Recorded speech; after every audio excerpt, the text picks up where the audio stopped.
No, we don't have any type of advertising. Yo, what's up, you guys? We logging in. Mitchell&Mitchell Sipperfield. What's good with yourself? We're going live in this piece today. It's going to be a very, very good show. I got some friends in the building with us. It's going to help us navigate this process for a little bit.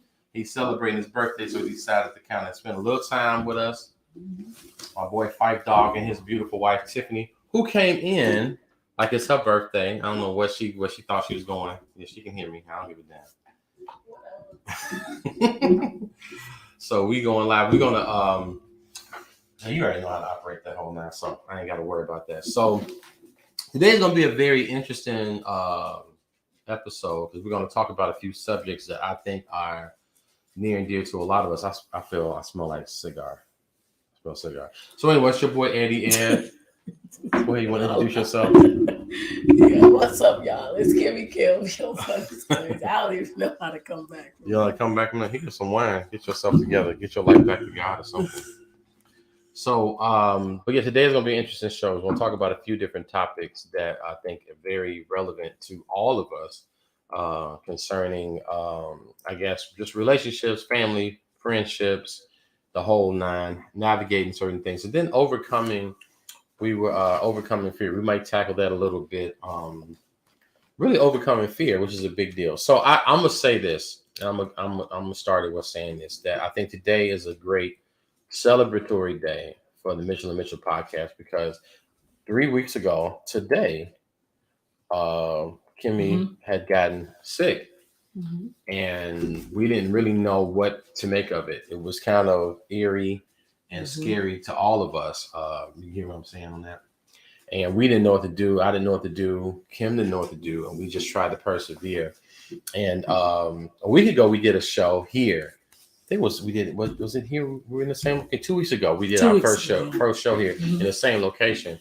And Kimmi was sitting here, and she couldn't lift this arm. I don't know if you want to be a testimony and show how this arm here. There you go. Okay, because the last week Chaz was sitting here. I call her as a paraplegic because that's what she kind of was, you know. Okay.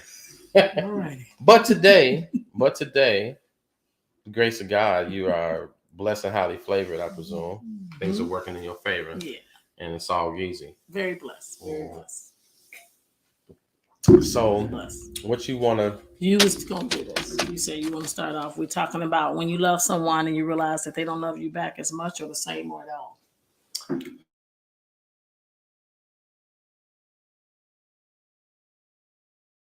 They can go in a few different areas. Number one, area of when you... Sometimes I'll put it in the position of regard. Okay, so we say love, I'll say regard. When you regard someone a certain way or you're considering them. So let's say, for instance, you in any type of relationship where it's not necessarily reciprocal, but you're thinking that eventually they're going to reciprocate. They're going to do what you would call not a payback, but they would consider you. So, you know, some people, let's say you're a friend and you guys go places or whatever, and you say, okay, you know what, they will like this, so let me bring this back. I went to this game or I went to this particular event and I know they like this type of item, and you find yourself doing things like that, little small ideas and things like that. And you bring them an item, or you get them a ticket or something like that, or you do these things. Like say you're in a relationship and when you go out and you grab you something to eat, you come home not thinking or caring that they, you know, need something to eat too, or you are the person that's always considering them. So you come home, you go get you some Chick-fil-A, and you like, okay, cool, I know my girl, my boy, you know, whomever they gonna want some Chick-fil-A. Let me not come to the crib. I'll come by their crib empty-handed for them. And you do that regularly. You go and do that, and then it's like they go to Chick-fil-A or they go to a spot that you know, like you frequent. And every time they come around you, they're kind of empty-handed. And you're like, damn, you know, you see that happening regularly where it's kind of one-sided. And we can go even further when it comes to relationships. When you're considering your partner, your spouse, or your family members, and you're thinking like, hey, I will go and bless them and do things for them, or I'll be there for them. And in that regard, which we covered this last couple of weeks about that, we didn't go too deep into this today, but what do you do in those regards when you have people that you are in some sort of relationship with, where it's a friendship, a family related, or you're in some sort of a committed relationship with this person or people or whatever, and they're not necessarily reciprocating?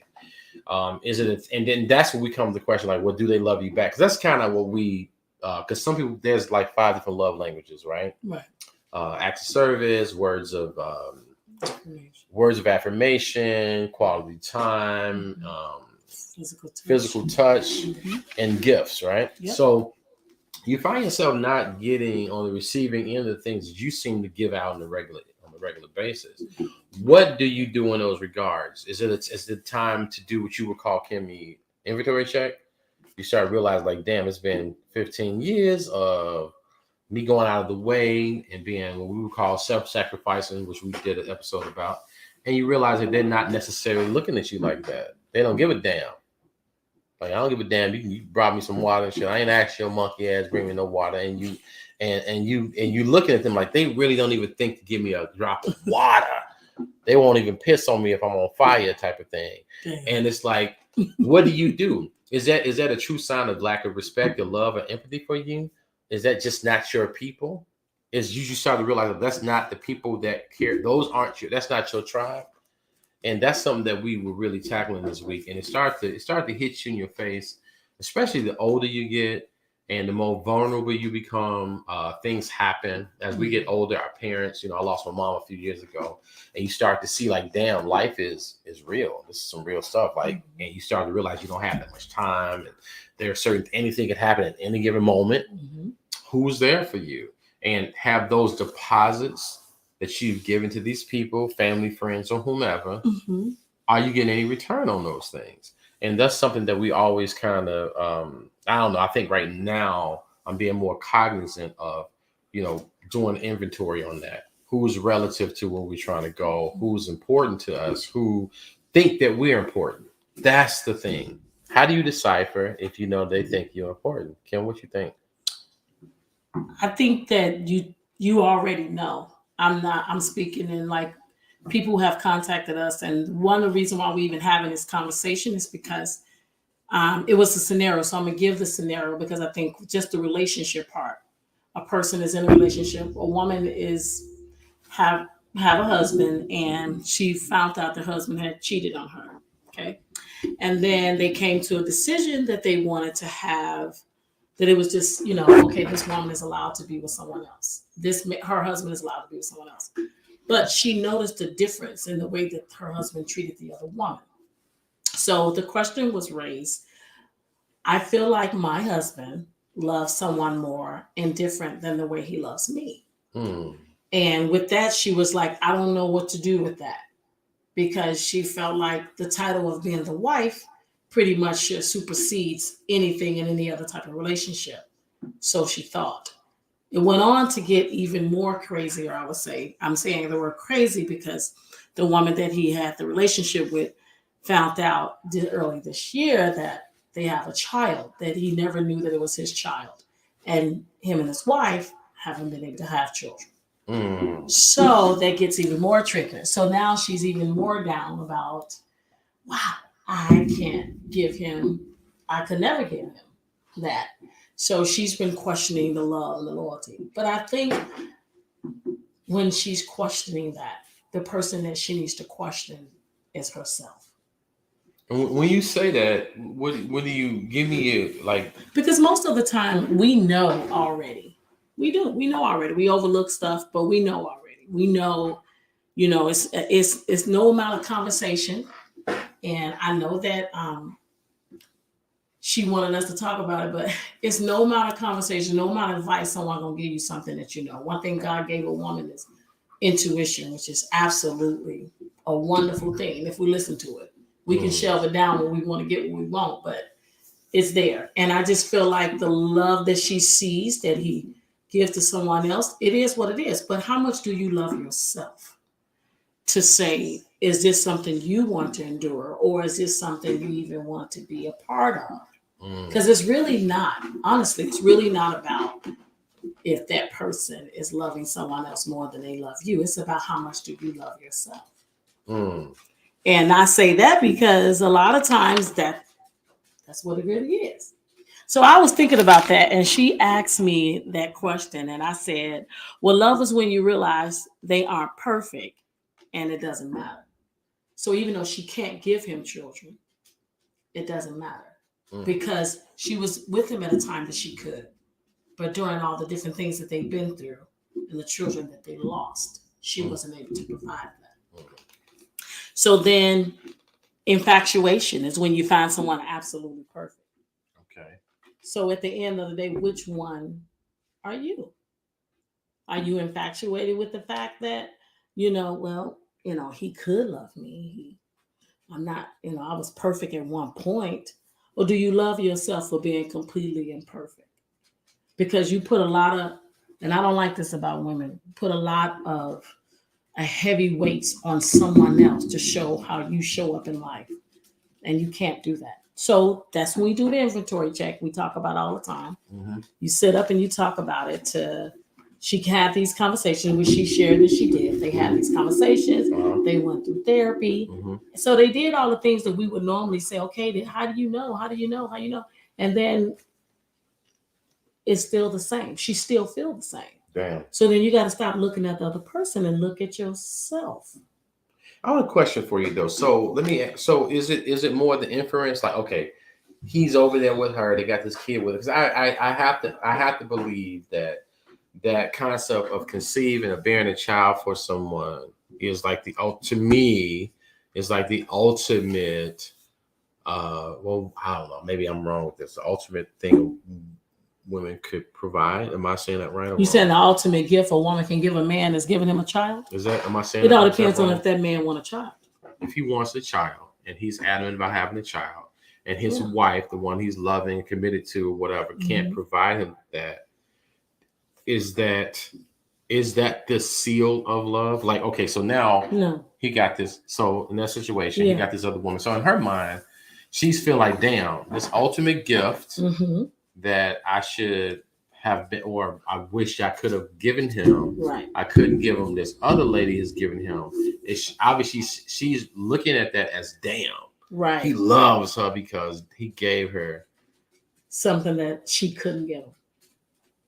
That is her whole defining moment. So I'm saying her current situation is not her final destination with that love. Right. With that love. I'm going to say something. I'm going to do a little pushback because we talked about this before. We did a scenario a couple of weeks ago and we gave out these fictitious names. Yeah. And so I'm going to push back on that. So because I know there's plenty of people, we all know people who got BMs or baby mamas and baby mothers, baby fathers, right? And they don't seem to like give a damn about them people. Right? They had these, and it's almost like there's this damn level of disdain toward their mother, their baby's mother, or their baby's father. Like they can't stand them. And I don't know if that's maybe because they're not together. It could be a bevy of reasons, but it's showing. I know a couple good friends of mine, and they both have had children outside of their spouses, well, prior to their spouses and their spouse, and then. But they are like to me is one of the, like, they are super close. Like that couple with these kids they have with other people, they super close. They are close as hell. And like the baby mother and baby father wasn't. I mean, they did not exist. These kids are now grown now. But it was like I don't see them as acting as though how relevant them having a child that person is. And I guess in this situation because they agreed to have the type of relation, right? Right. But I think she may. Oh, you talking about? Okay, no, talking about the husband and the girlfriend. The husband and the wife agreed to have this open type of vibe. Yeah. Yes, they came to. They just after therapy, they just decided that they would just have an open relationship. Okay, and then he has a relationship with the woman. So now, because of the child, is it the actions that he's given with her? Like, yeah, she feels that he has made a change. I don't know. That's it could be tricky because that shit could be, to me, I could think it could be a little convoluted because the kid, you act because now it's like family. It's all cool to play house. You know what I'm saying? I think he was like this though before that he known that he had a child. Damn. And I think her self-esteem is just, it just happened. I think it just happens because of the love that she felt less received from him because what he wanted to do. And that happens. Damn. It does. If he made that decision, then it was all her choice now to say, okay, let's just be open. So she basically said it was okay for him to continue what he was doing without no type of boundary whatsoever. So then to question how he show up and love somebody else is kind of condescending, don't you think? It is, but I got something dope. So let me. I want to push back a little bit more with this because we played with it a couple of weeks ago, but I want to fuck with it. All right, and I'm gonna say the reason why I say that is because here's where it gets creepy because I understand those scenarios. I understand those scenarios, right? So now it's all fun and games to have family and all that kind of stuff. Now we talked about this particular scenario, and he was like, "You can have somebody." Right? Yeah, he did. He sure did. We're not talking like because we don't in Civil Spirit, we don't really get into this whole male control shit. We don't really I don't rock with that old man. So you shut your ass down because I'm the man. I do what I don't. We don't rock with that. I don't subscribe to that. I got boys that believe in that. I got guys that follow the show that believe in that. I get that. Dan is a prime example, right? The character we do is Dan.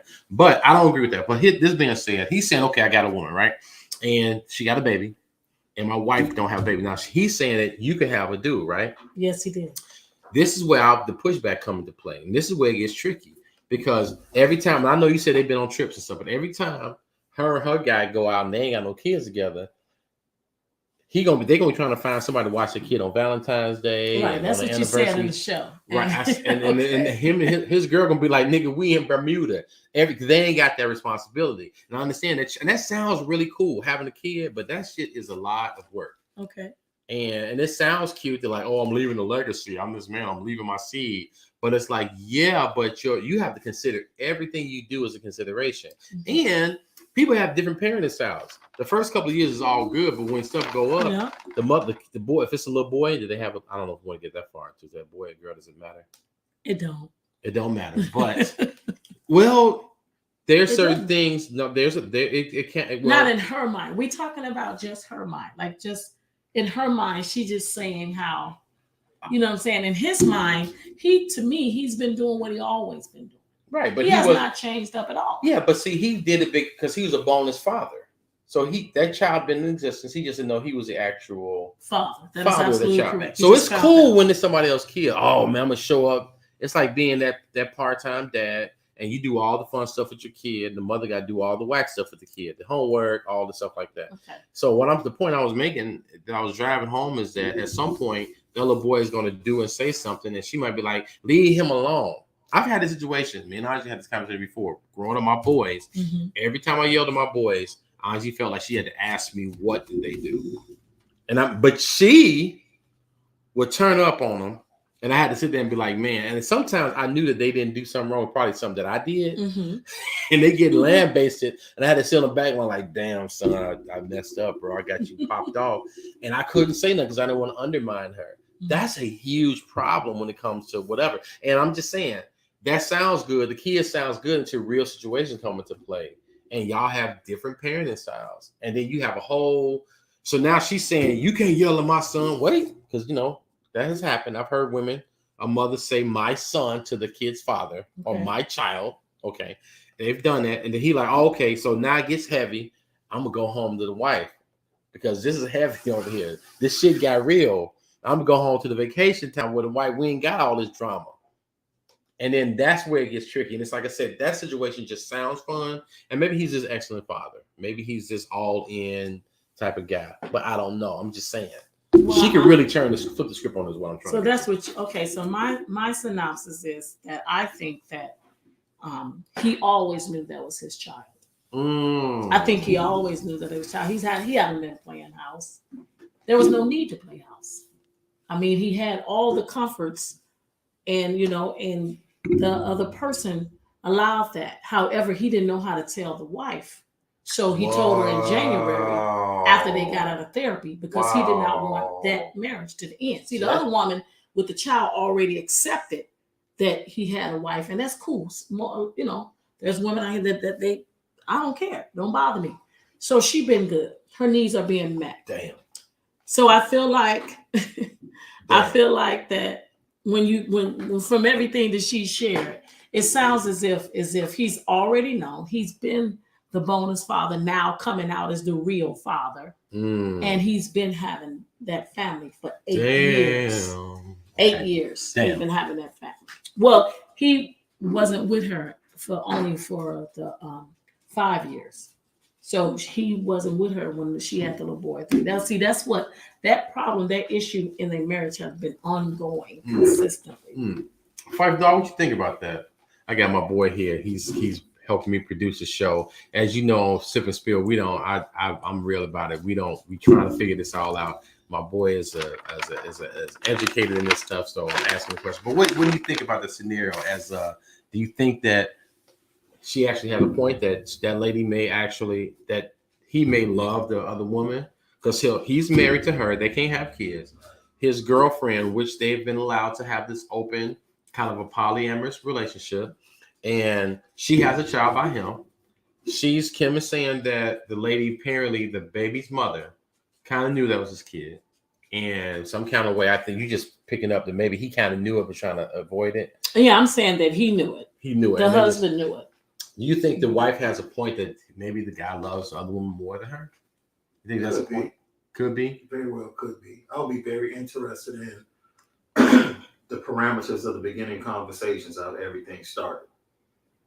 Okay. Right. And who knew what going back to, Mm-hmm. you know Mm-hmm. what I'm saying? You know, when you've been with someone, you see them expecting, it's like, okay, it's a possibility that it could be mine. Damn. Right. Like right. You know that off top, right? Absolutely. And then after that, I would investigate. As the wife? No, as the dude. As the father. The father. See, and that's what I'm saying. He never did any of that. He'd been with this woman all his time. He knew the whole time that he had messed around with her before the wife even knew, before she was out. He was messing around with her before it was and, okay to mess around and the with reason her. why I agree, like I said, the reason why I say she says she feels that he loves her more is because that was not something he was willing to let go at all. That would never come up.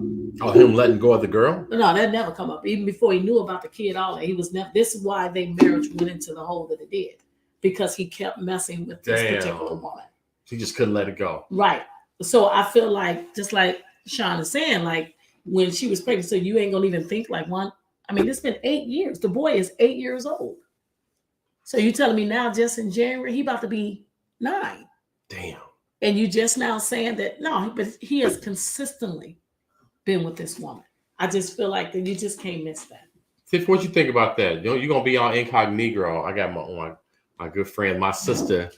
What you think about that, Tiff? You ain't gotta come on camera. Sean ain't on camera. But what do you think about that? You think that she feels she has a valid point that she may feel that woman may love, that he may love the other woman more than her?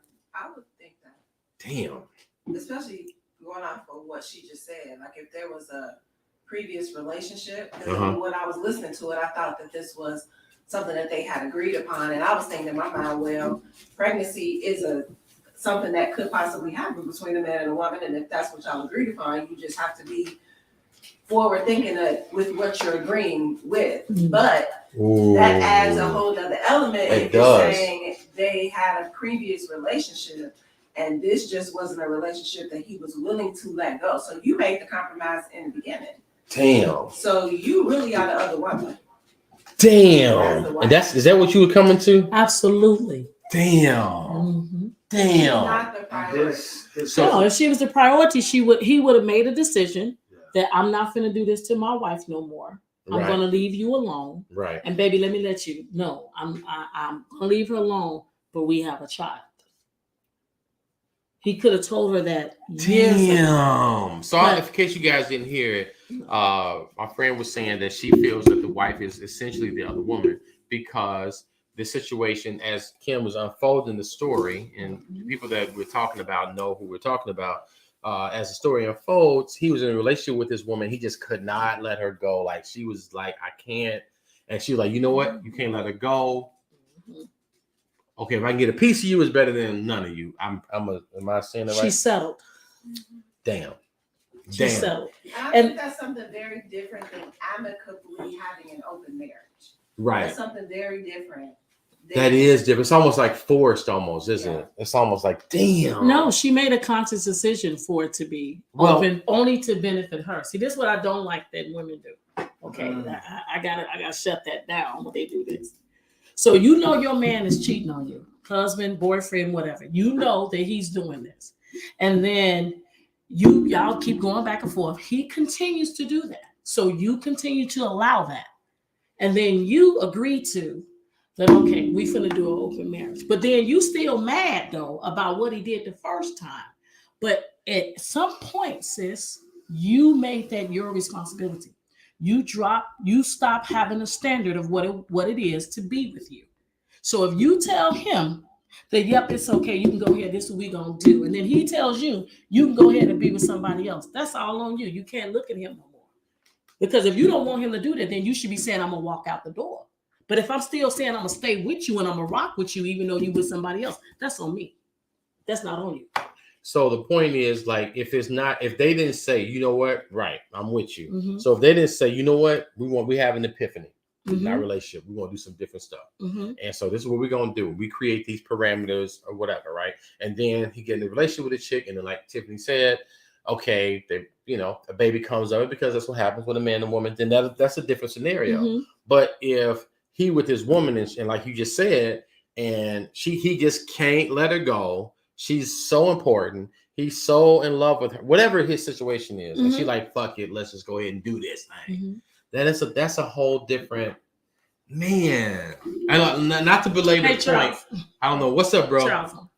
Not to belabor the point, but that is, wow, that's heavy, bro. Yeah. What do you think, Fife?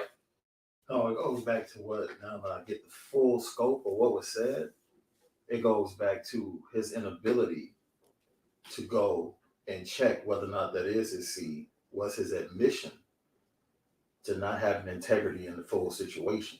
Because if he had full integrity, what was it like? Double-minded man is unstable in all his ways, right? Mm-hmm. Like if he was single-minded, then he would have said, yo, first of all, the horse is out of the barn by the time they had that conversation Mm-hmm. to reset the parameters. Right. Horse is out of the barn. Mm-hmm. Like, kid is here. She's already damaged. Mm-hmm. It's already been established who has the bigger priority. Right. That's the wrong time to have this conversation about the relationship. Like, the relationship truly needs to be dissolved, in my opinion. Right. And her attempt to salvage it, Damn. she shouldn't be the one trying to salvage it. Mm-hmm. He should be making changes to salvage and reclaim her as his top priority. If she is the top priority, however, she is not. Right. Damn. Right. She is not the priority. You cannot be someone's priority if this is what you're feeling, which is what she says she's feeling, that he loves her more. The actions line up to be just that. Damn. He loves her more. That's one of the things. You know what? We say this shit on the show all the time. Do inventory checks. Sometimes you got to do inventory check on your damn self. Yeah. What are you allowing? What are you putting up with? Where you stop having standards. You stop having boundaries. And most of the time we blame the other person for those, but actually it's you because you don't want to be without that person. So that's your own selfish need. Sometimes people say, we got children, so we do it for the children. No, your children are going to be just fine. God got them. That's all you. Is it selfish or is it fear? It's both.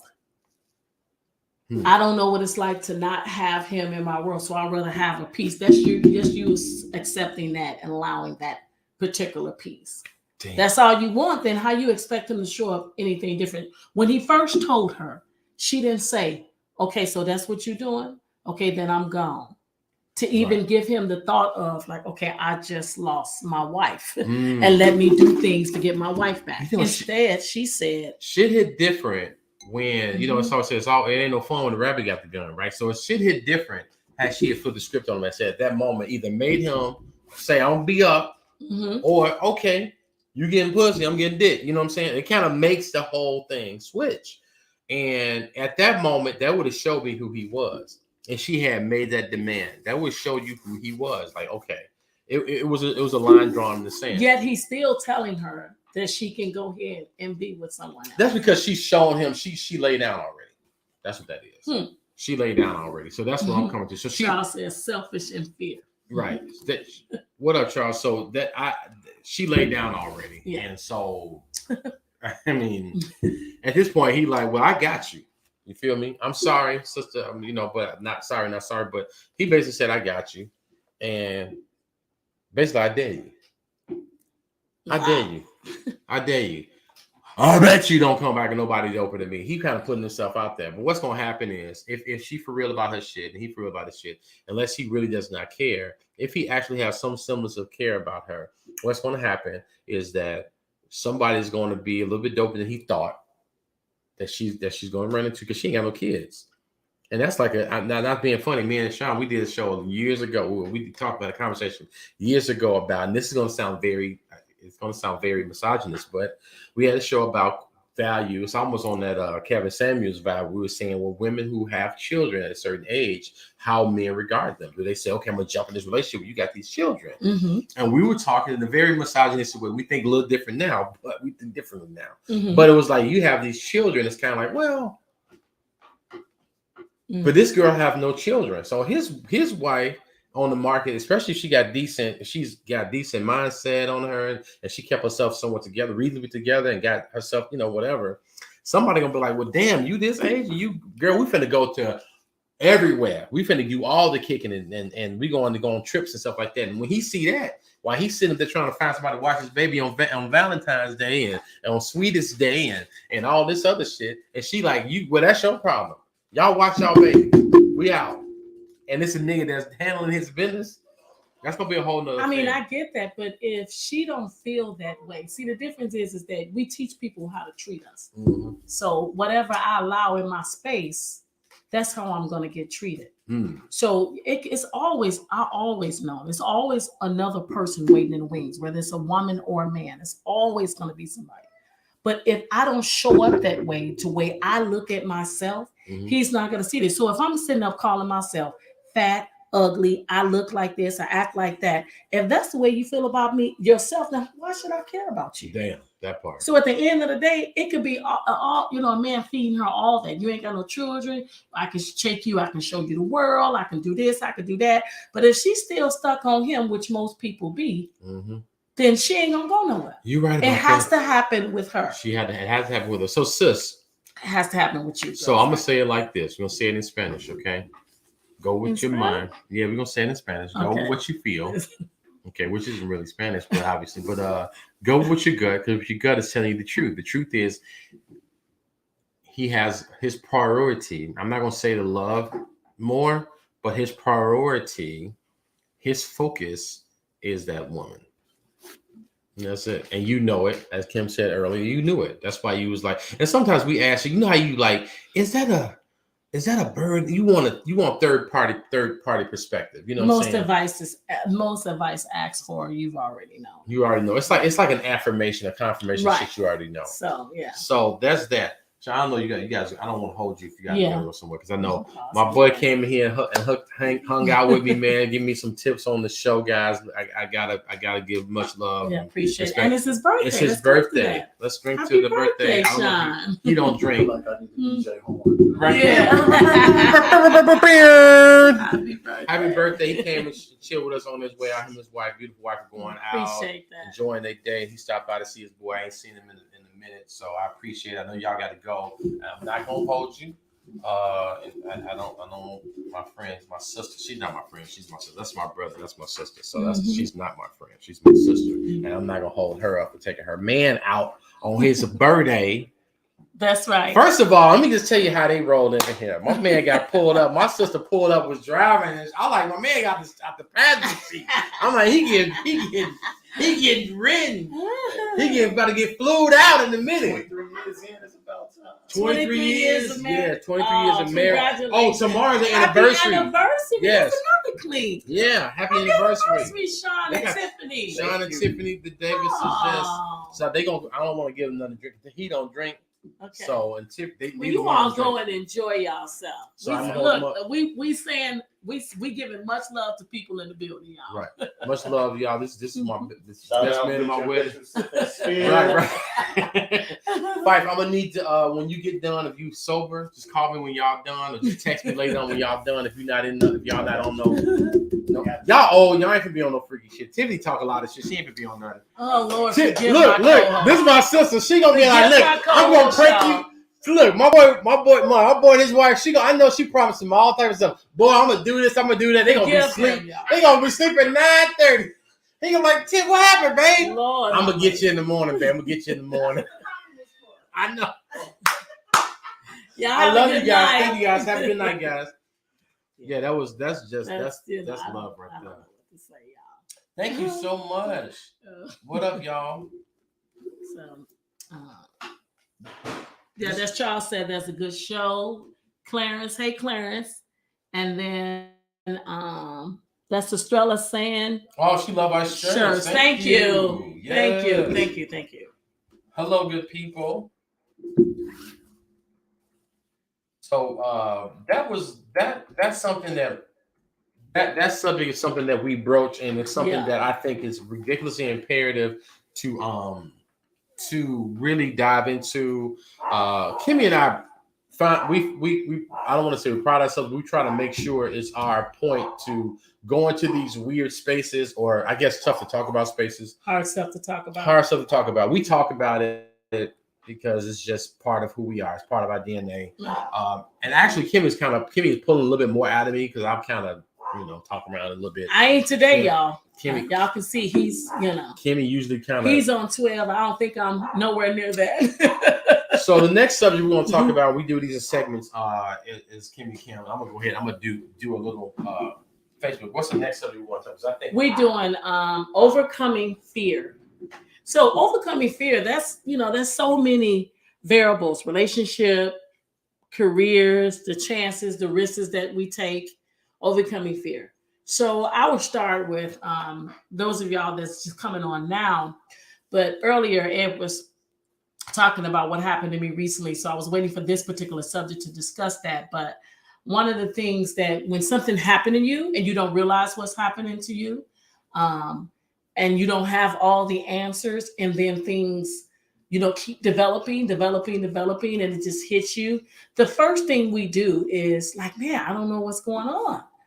And fear raises up because you can't control that particular act. Right.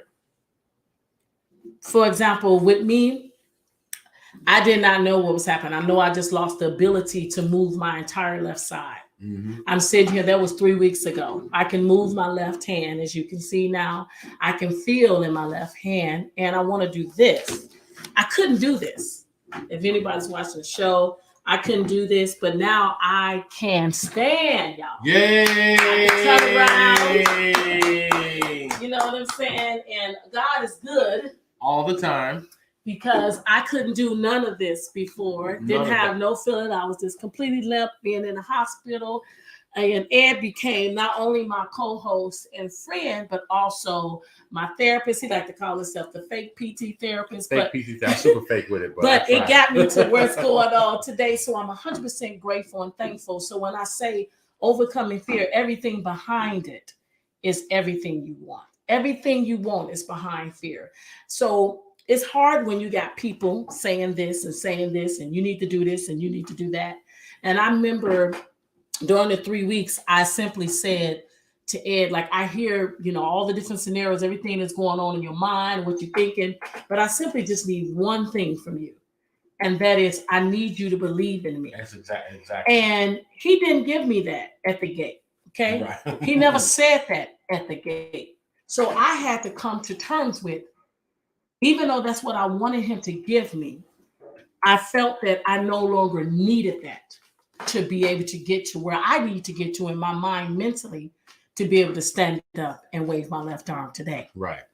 And sometimes what I'm saying is that to say, even the closest and the dearest people, sometimes every vision that God gives us is not the same for everyone. Yeah. So you got to go within yourself, and you got to have those come to Jesus conversations, just you and God.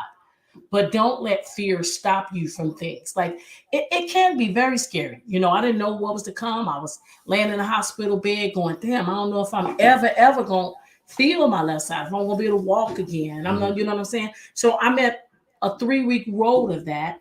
And now to be able to do that, it's like, okay, what I'm supposed to do now? Like, okay, it's still scary. Because like, oh, I don't want this to happen again. And I can say, well, this happened and this happened. Real talk, I don't know. It's a lot of things I don't know. I can tell you a lot of variables.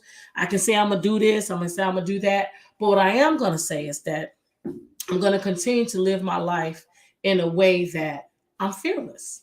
I'm even more fearless than I've ever been in my entire life. Which is dope. Because at the end of the day, you know what I'm saying? You have one life to live. You need to cherish that. I'm going to stop real quick and say this because my boy on here, Charles, who I love very dearly, Charles Lee Robinson Jr., I'm so happy that you came on.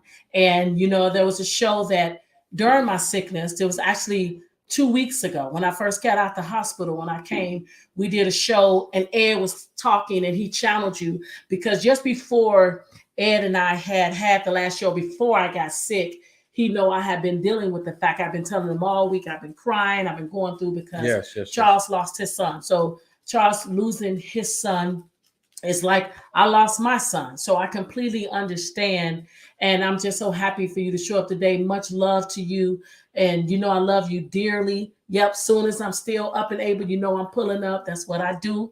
But I just want to let you know that I'm thankful and I appreciate the fact that you're here and that you're taking the time out to be here with us today. And I know that you've been trying to comment on YouTube to tell Ed thank you and whatever, but we just want to know we love you. We do care about everything and anything that's going on with people. Ed and I kind of put ourselves in that we have sons, so we definitely understand. I can't imagine what that's like, and even what you're still going through right now is still definitely fresh. But I see so much power in you, and I appreciate it. And I see you, you know, showing up for what Mookie would want you to do. And what you did in Rochester was just awesome. So much love to you. Much love to you, brother. I know we haven't met. I heard a lot about you. Again, the temerity, the strength that it takes to be the ultimate father, the ultimate man in this most trying time. Again, I can't imagine. I can't say that I've been through it to understand. But as a man and as a father, my love and my concern goes to you. Mm-hmm. I actually look to the kind of what you've dealt with and look at it as a sign of something to respect and admire, to go through those things and be there for your child, your son, and the rest of the family, and to just deal with this is like, so you got love and respect from me, admiration from me. We do not wish that on anyone, obviously, but the fact that you're here, you could have been anywhere else in the world, but you decided to come in and show love to your friend Kim and so much support and be here for us, and we really appreciate it. And we want you to know we got your back. I haven't talked to you. Hopefully, we will get a chance to meet and talk and exchange and that type of thing, and get a feel for each other. But I am here, and anything we can do, anything that I can say, or anything like that, we are here.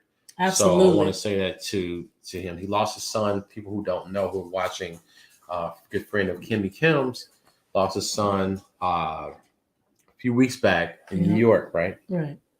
And so our prayers and love go out to his family and to Charles. So any loss, he said we will. So you can see what he said. Charles said, I appreciate y'all. Thanks for the love. We will meet, and I appreciate you also. Excellent, excellent.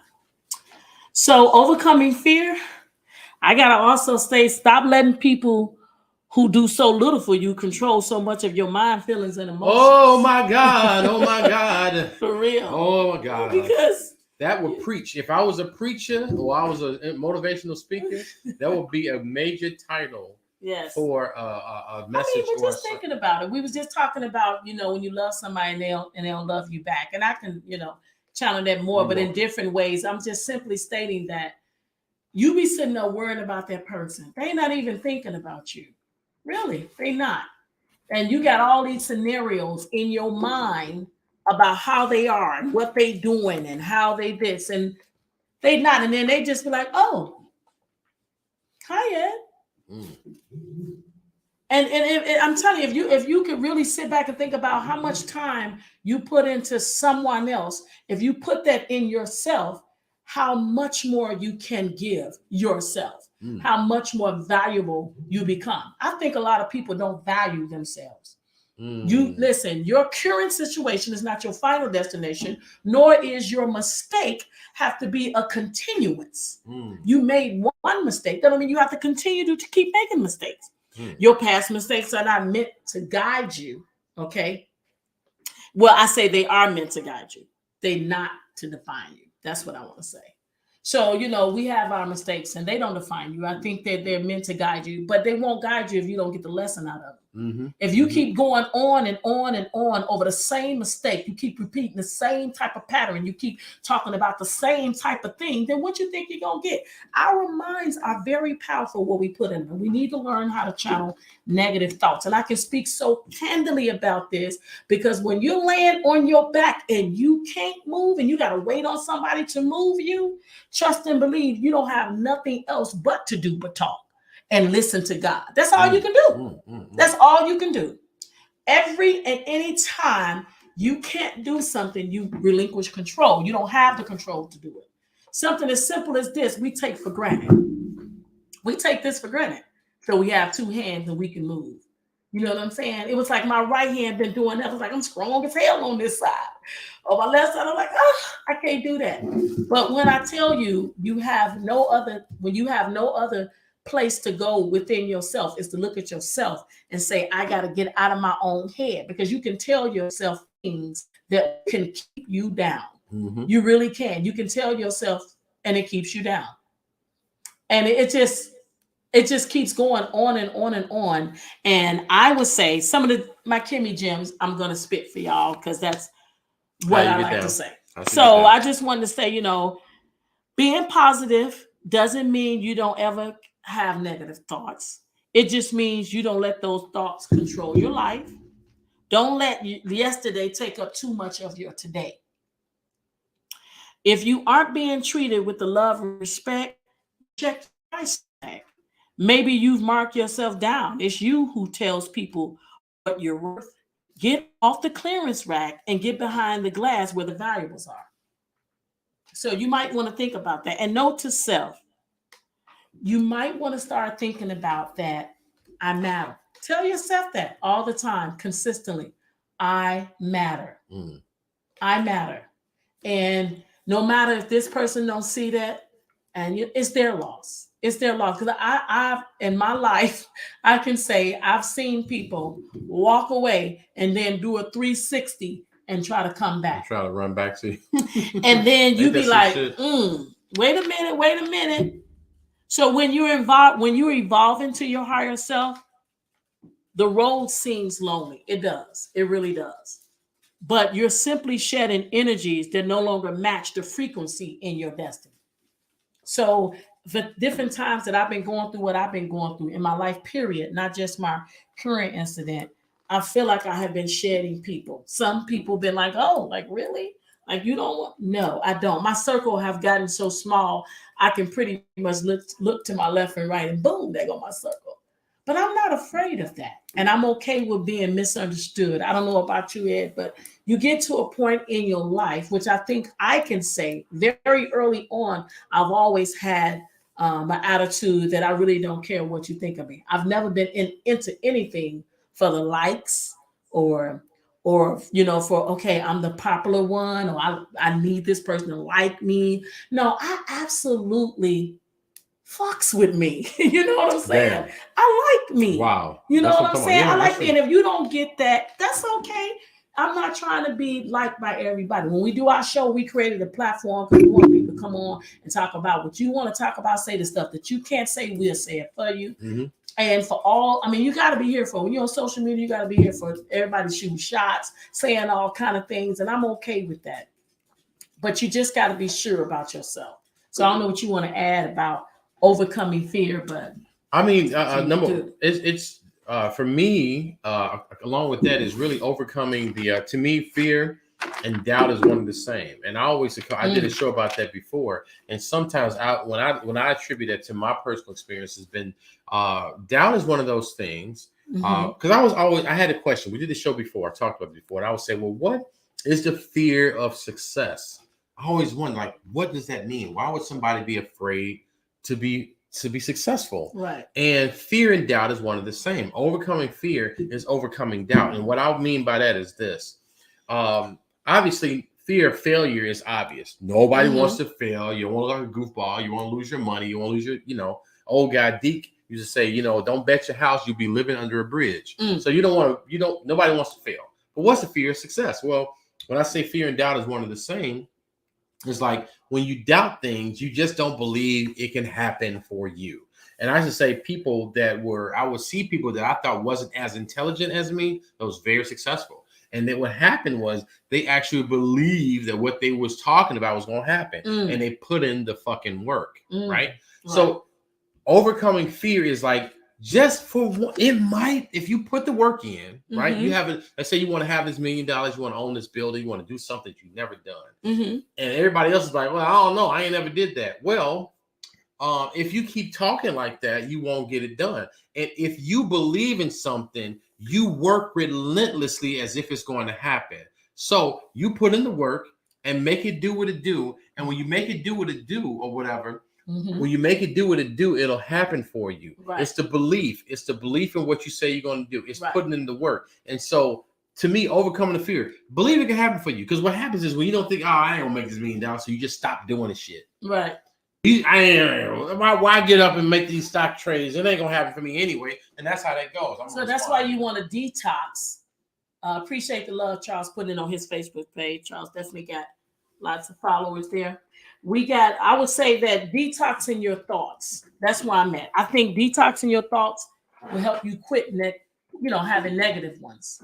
And I say that when you visualize your negative thoughts, passing helps you. When you visualizing your negative thoughts, you need to help them pass through your mind. It's okay that they come there, but they can't stay there. So it's just one of those things where I feel like it's really, I always say this, change your mindset, you change your life. Exactly. And a lot of times you sitting there trying to wonder why you keep doing the same thing. You keep, being with the same type of man. You keep, having the same type of career. You just keep going over and over and over and over, and you really not whatsoever changing, but because you're not taking that hard look at yourself. Really, you know what I'm saying? You're going to stay fearful. You can tell a child, don't touch that oven. If you touch the oven, it's going to burn you. They touch it anyway, right? And then it burns them. And then you say, see, I told you not to touch it. But sometimes you do need to touch stuff. They need to learn that shit on their own. Yeah, sometimes you need to say, don't touch stuff. But I'm saying what bothers me is the people that you have touched it and you still touching it again. Damn. Whose fault is that? That's yours. Yes. That's all on you. I truly believe, I say this a lot on our show, ownership. Own what you do and what you say. It's one of the hardest things to do. It's one of the hardest things to accept and admit is when you have fucked up your own self. Damn. It is. It's hard because you want to say this person. It's so easy for us to blame everybody else. It really is. We all start making up all type of shit saying, because this person did this and this person did that. Now, I don't know how anybody feel. I'm not speaking on nobody but myself when I say this. I believe that when you stand before God, you can't sit there and say, well, God, he did this over here, and that's why I reacted. He don't care about none of that. All he care about is how you show up. What you did. And what you did. Damn. So you can't listen. Don't let nothing else happen or anything happen to you in your life control how you show up about any situation. Right. I'm going to give y'all a prime example. Okay. Just happening. Having a partnership and having someone that you do anything with, any type of business thing.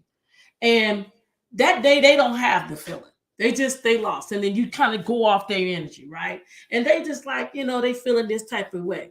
Somebody got to lift somebody up.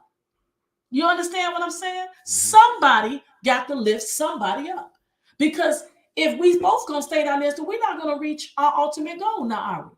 Now, we good at making excuses. Y'all know what I'm talking about. Shit, everybody make excuses about everything and anything. You always got an excuse. Nobody take ownership or own anything. Well, I act like this. Well, I'm this and this. Start making up all names. But, I am a little bipolar. Or I am this and I am that. And I'm sorry. I call it all, which my partner probably don't like. This where he might say, this is the part of me where I become aggressive, y'all. But I'm very passionate about what I say. And I'll be like, no, that's just bullshit. Because you don't want to look at you. And most of the time, I bet my whole completely money on it is that you are very selfish. You're selfish. Real talk, you're selfish. I feel like within myself, I'm very, very sure about what I want to do and how I want to do it. But can I get off in criticism? Yes. Can I be told that you might want to do it this way? It might come off this way. For another example, I'm never to the point to where, and I don't think nobody should ever get to an age or a time in their life, no matter how much money they got or what they view as successful, that they should ever look at it and be like, nobody can tell them nothing. Damn. You should never look at nothing like that. Yeah. Because at the end of the day, I have a thirst for knowledge.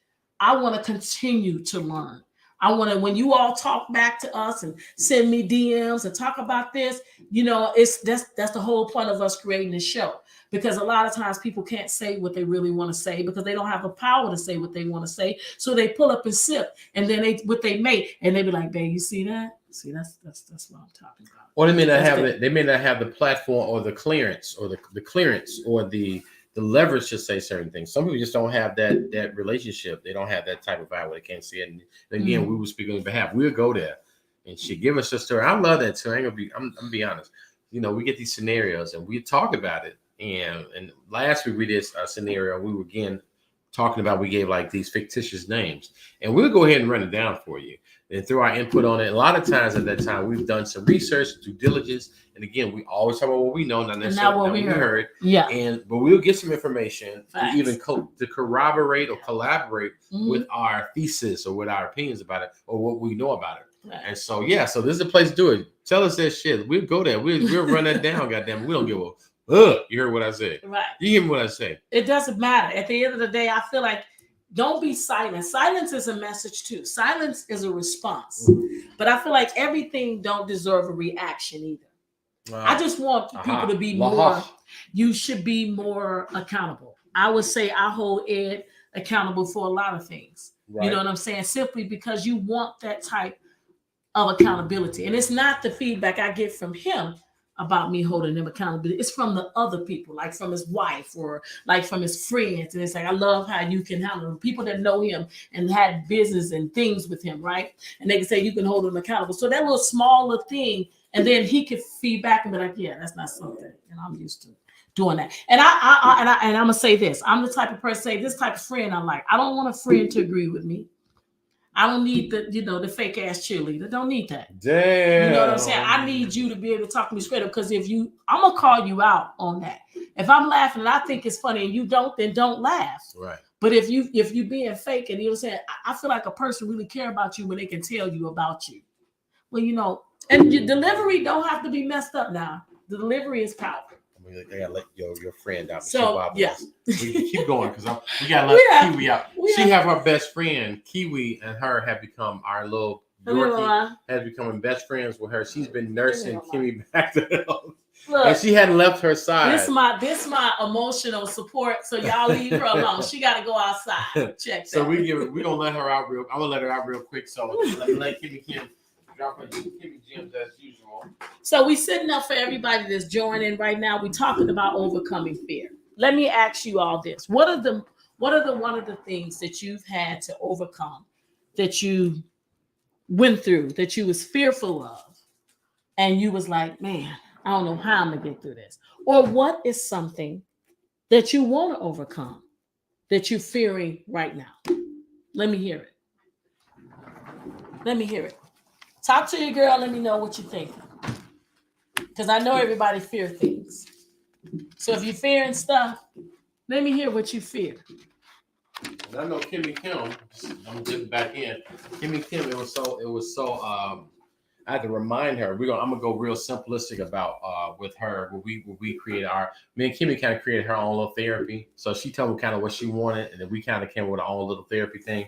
But it was funny because when she would get to a certain point, I had to remind her, like, hey, you just did this yesterday, or you did this earlier today. So she had to remember and get over that fear, which she did. But she had to remind us, like, damn, I did just do that. Right. I did, you know what I'm saying? And it's crazy. And I have to empathize as best I can, because I haven't been in a situation to understand the feeling of having no feeling at all on one side of your body, and then totally relying on one side of your body, then trying to re-engage that side. Like, damn, that's got to be scary, because just the other day or whenever it was, you couldn't do anything with it. You could not rely on that side of your body for nothing.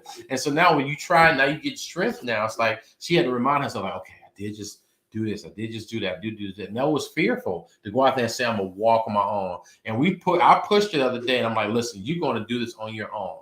You asked, what question was it? It was like, what can I do to make you smile? And I said, yes, I asked you. I that. said, you could take 3 steps for me. I think I took 5. You took 5. Well, you taking 1,000 steps now. Oh, Now you're taking 1,000 Yeah. steps. But So while you were letting Kiwi out, I asked them the question. I asked the question, tell me what something that you're fearing right now. So Charles put the fear of loving again. Okay. So we all get hurt. We all have experienced it, right? That's Hurt. tough though. And even now, like, you could be in a relationship and you don't want to give your all because so you kind of like scared. Ed and I talk about unfamiliarity. I would say, and I can even say my boy Clarence, we've had conversations where I say, and I'm just talking about me, every different women, but I can say this, I say, everybody is different. And you do need to start figuring out, Charles, and everybody else that's wondering how do you love again, is when you put a person in a particular category, you want to make sure that they fit in your life. You can't be afraid to love again, simply for the fact is love is too beautiful to live without it. That's why I was created. Right. Now, we want guarantees, but we don't have guarantees. There's no guarantee. If you think about it, absolutely nothing we do. Ain't no guarantee. I don't care if you've been married 30 years. I know this. You can still get a divorce. It doesn't matter if you've been on that job 40 years. You can still be fired. Okay? There's no guarantee. You can start a business, own it. It's doing great. Celebrities do great. They on top of the line. They're on top of their game. And they can still start that it could be yesterday's news. There is no guarantee. But one thing for sure, and two things for certain, is that you can love yourself, which will teach you how to love someone else for you to get that love reciprocated. I agree with that. It's so many times that we have loved people And that truly didn't deserve it. That's a process. And I'm going to say this to you, and I'm going to speak to, I'm assuming, to Charles. We're talking to Charles, yep. The fear of loving again. You know what, Charles? And then Clarence chimed in. He said, that's what I fear too. Clarence and Charles. And here's the thing, and we had a conversation, I kind of touched on it before, and here's where it gets tricky for men. It gets tricky for men because, now I'm going to make a statement. This is a statement, it's a theory that I've been going off of, and me and Kimmi had a conversation about this a bunch of times. I feel, and I'm not talking for you guys, I'm talking for myself, I feel that men are traditionally emotionally less experienced or not as strong as women emotionally, which means overcoming disappointment, hurts, and pains throughout relationships because of the way we were raised as men. Number one, we kept our emotions in check, right? We didn't really express things. But throughout the course of the time we've been dating, like from our teenage years on up, we may have gotten our heart broke maybe one time. For the most part, as men, for the most of us, I can't speak for everybody, but the guys that I kind of grew up with, we had to have game. Right? Would you agree? Men said they felt they had to have game. So we would say things to girls that we know that you would want to hear, that you would like to hear. We say it, which wasn't really our heart. It's more like giving you what you felt just like to get the draws. Yeah. Just to get the draws. So we really didn't invest our hearts into it. But in that one moment, yeah, I saw that. Keep going. Wow. We gonna hit I'm gonna hit Charles. that. So that was a good one. So but then you so you never really give your heart to a person, and romantically speaking. Men don't. Until that one person you follow, like, damn, I love this woman. And then after so many years of not really truly committing or giving your heart to this person, a human, or one person anyway in particular, that one person hurts you.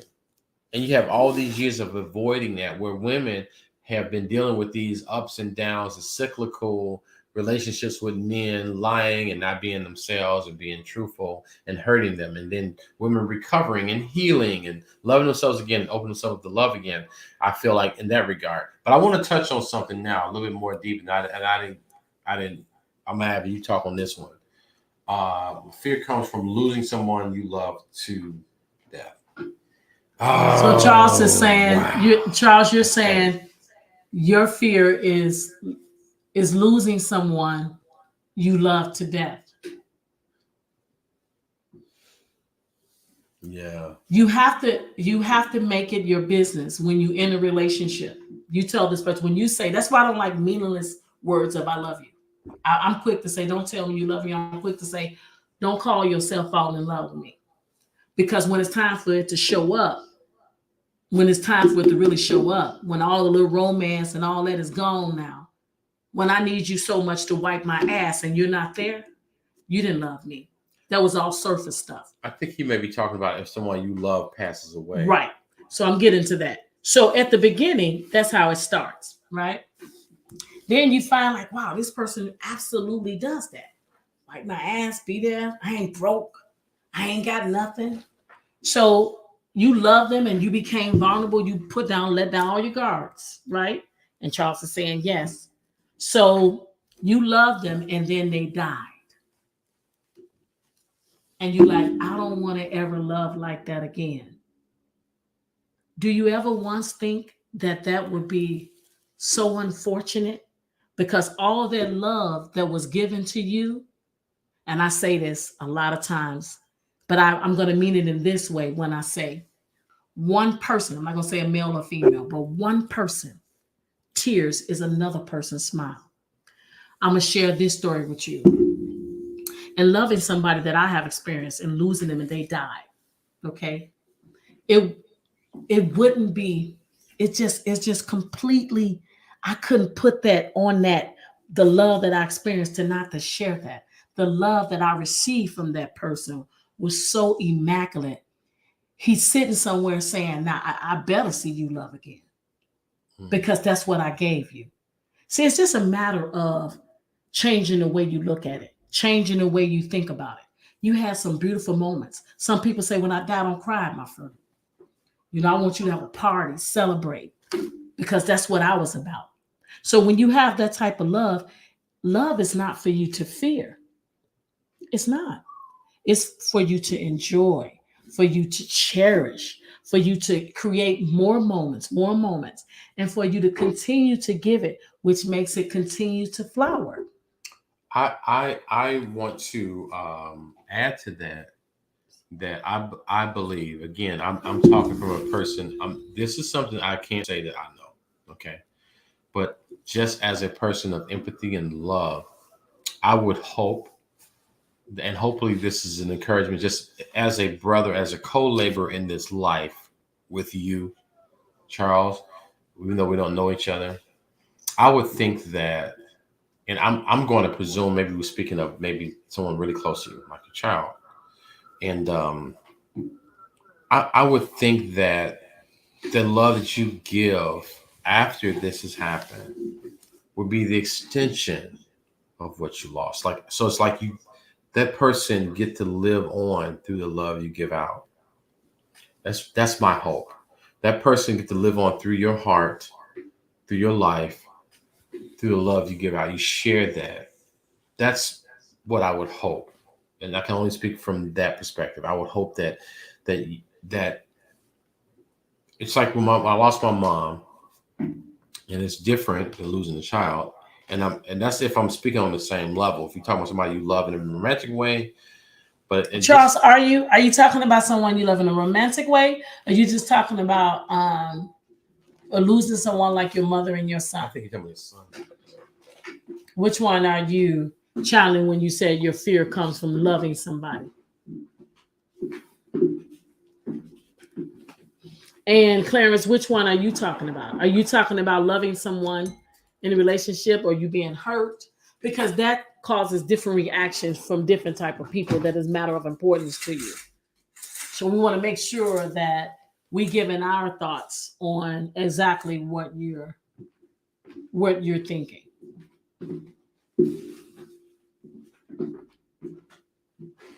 Because I believe losing someone like a loved one, a child, and your parents, that even then, I don't feel like that's the same when it comes to loving someone and you don't want to lose them. He says, so he is talking about a romantic way.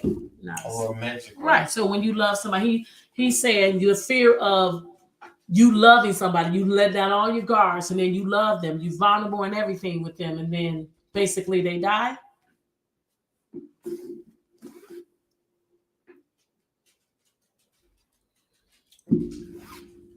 I'm glad you asked for clarity because I want to make sure I was channeling it right. Right. Because at the end of the day, there is simply no guarantee Yeah. But I would rather have love than not have it at all. Mm. But the correct way. But a lot of times we have all these guards up that we can't receive the love. Sometimes it's sitting right in your face, but you got a whole different type of picture in a frame in your head of what it should be. And then we self-sabotage. We all know the people that rock with us in a way that you can say, I can love that person. That person loves me. That's very, very powerful when you know somebody really loves you. Say yes. Doesn't mean that you want to love them back the same. So it's one of those things where I don't want you to be fearful, Charles, and Clarence, of loving somebody because you're truly missing out. As your days, and how many days you on this life, your son, your mother, and everybody else will want you to be happy and in love and cherished. And not that mediocre stuff either, not that superficial stuff. We can talk about it. We can say all that stuff. But I'm talking about when you ain't even got to look to your left, they there. You ain't got to look to your right, they there. That's the love. But if you keep letting fear come in between that, you won't get that experience. Because God gives us something. He lends us that. We don't own that. For every child that I've given birth to, that's a love that he lent me. I don't own that. He could take his child back whenever he wants. And as hard as that, and I know you've experienced that, but it's nothing like having somebody to lean on with that. He says self-sabotage is right. We can tell ourselves all the messed up reasons why we should love this person. You know damn well that person is a good person for you. Good person in your life. They work with you in every avenue of your world. But you look at them and go, no. That's when we did a show, Ed and I did a show about most people would rather have toxicity in their life than live in a life of no drama at all. This is the one I choose. Causing all type of can't sleep, can't eat, you doing all that for what? You got that person all up in your space in your head and you ain't even got a damn dot, in their mind. Period. Damn. Making somebody a priority and they treating your ass like a burnt up option. A burnt up option. Not just an option, a burnt up option. That's extra. Yeah, that's that extra. And then it's hard to admit that you didn't gave on it. So what I say, stop wasting time of losing out on the love that you can have. Because time is all we got. You here today and you're gone tomorrow. You're walking around and then you can't walk no more.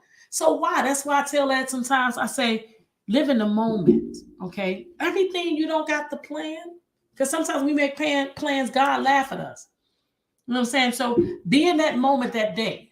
I don't plan within that day, but I'm just saying at the end of the day, you want to make it your business to be right there present. Like this person is loving me. They there for me. Appreciate them. Those are the moments that is going to secure you later in life.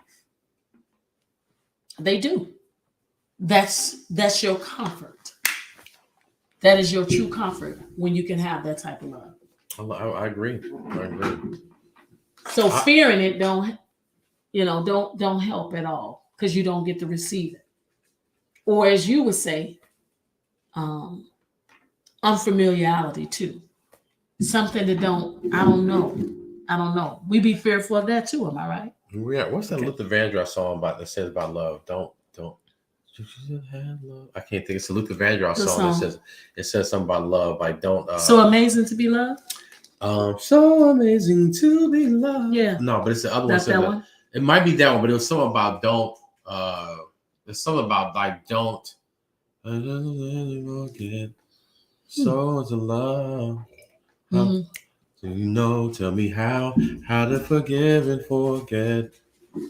Give me the reason to love. Is it give me the reason to love? But it was like, give me the reason to love. Okay. But anyway, I was trying to channel the Luther right there. But I'm in total agreement with Kimmi. And I think and honestly, you know what?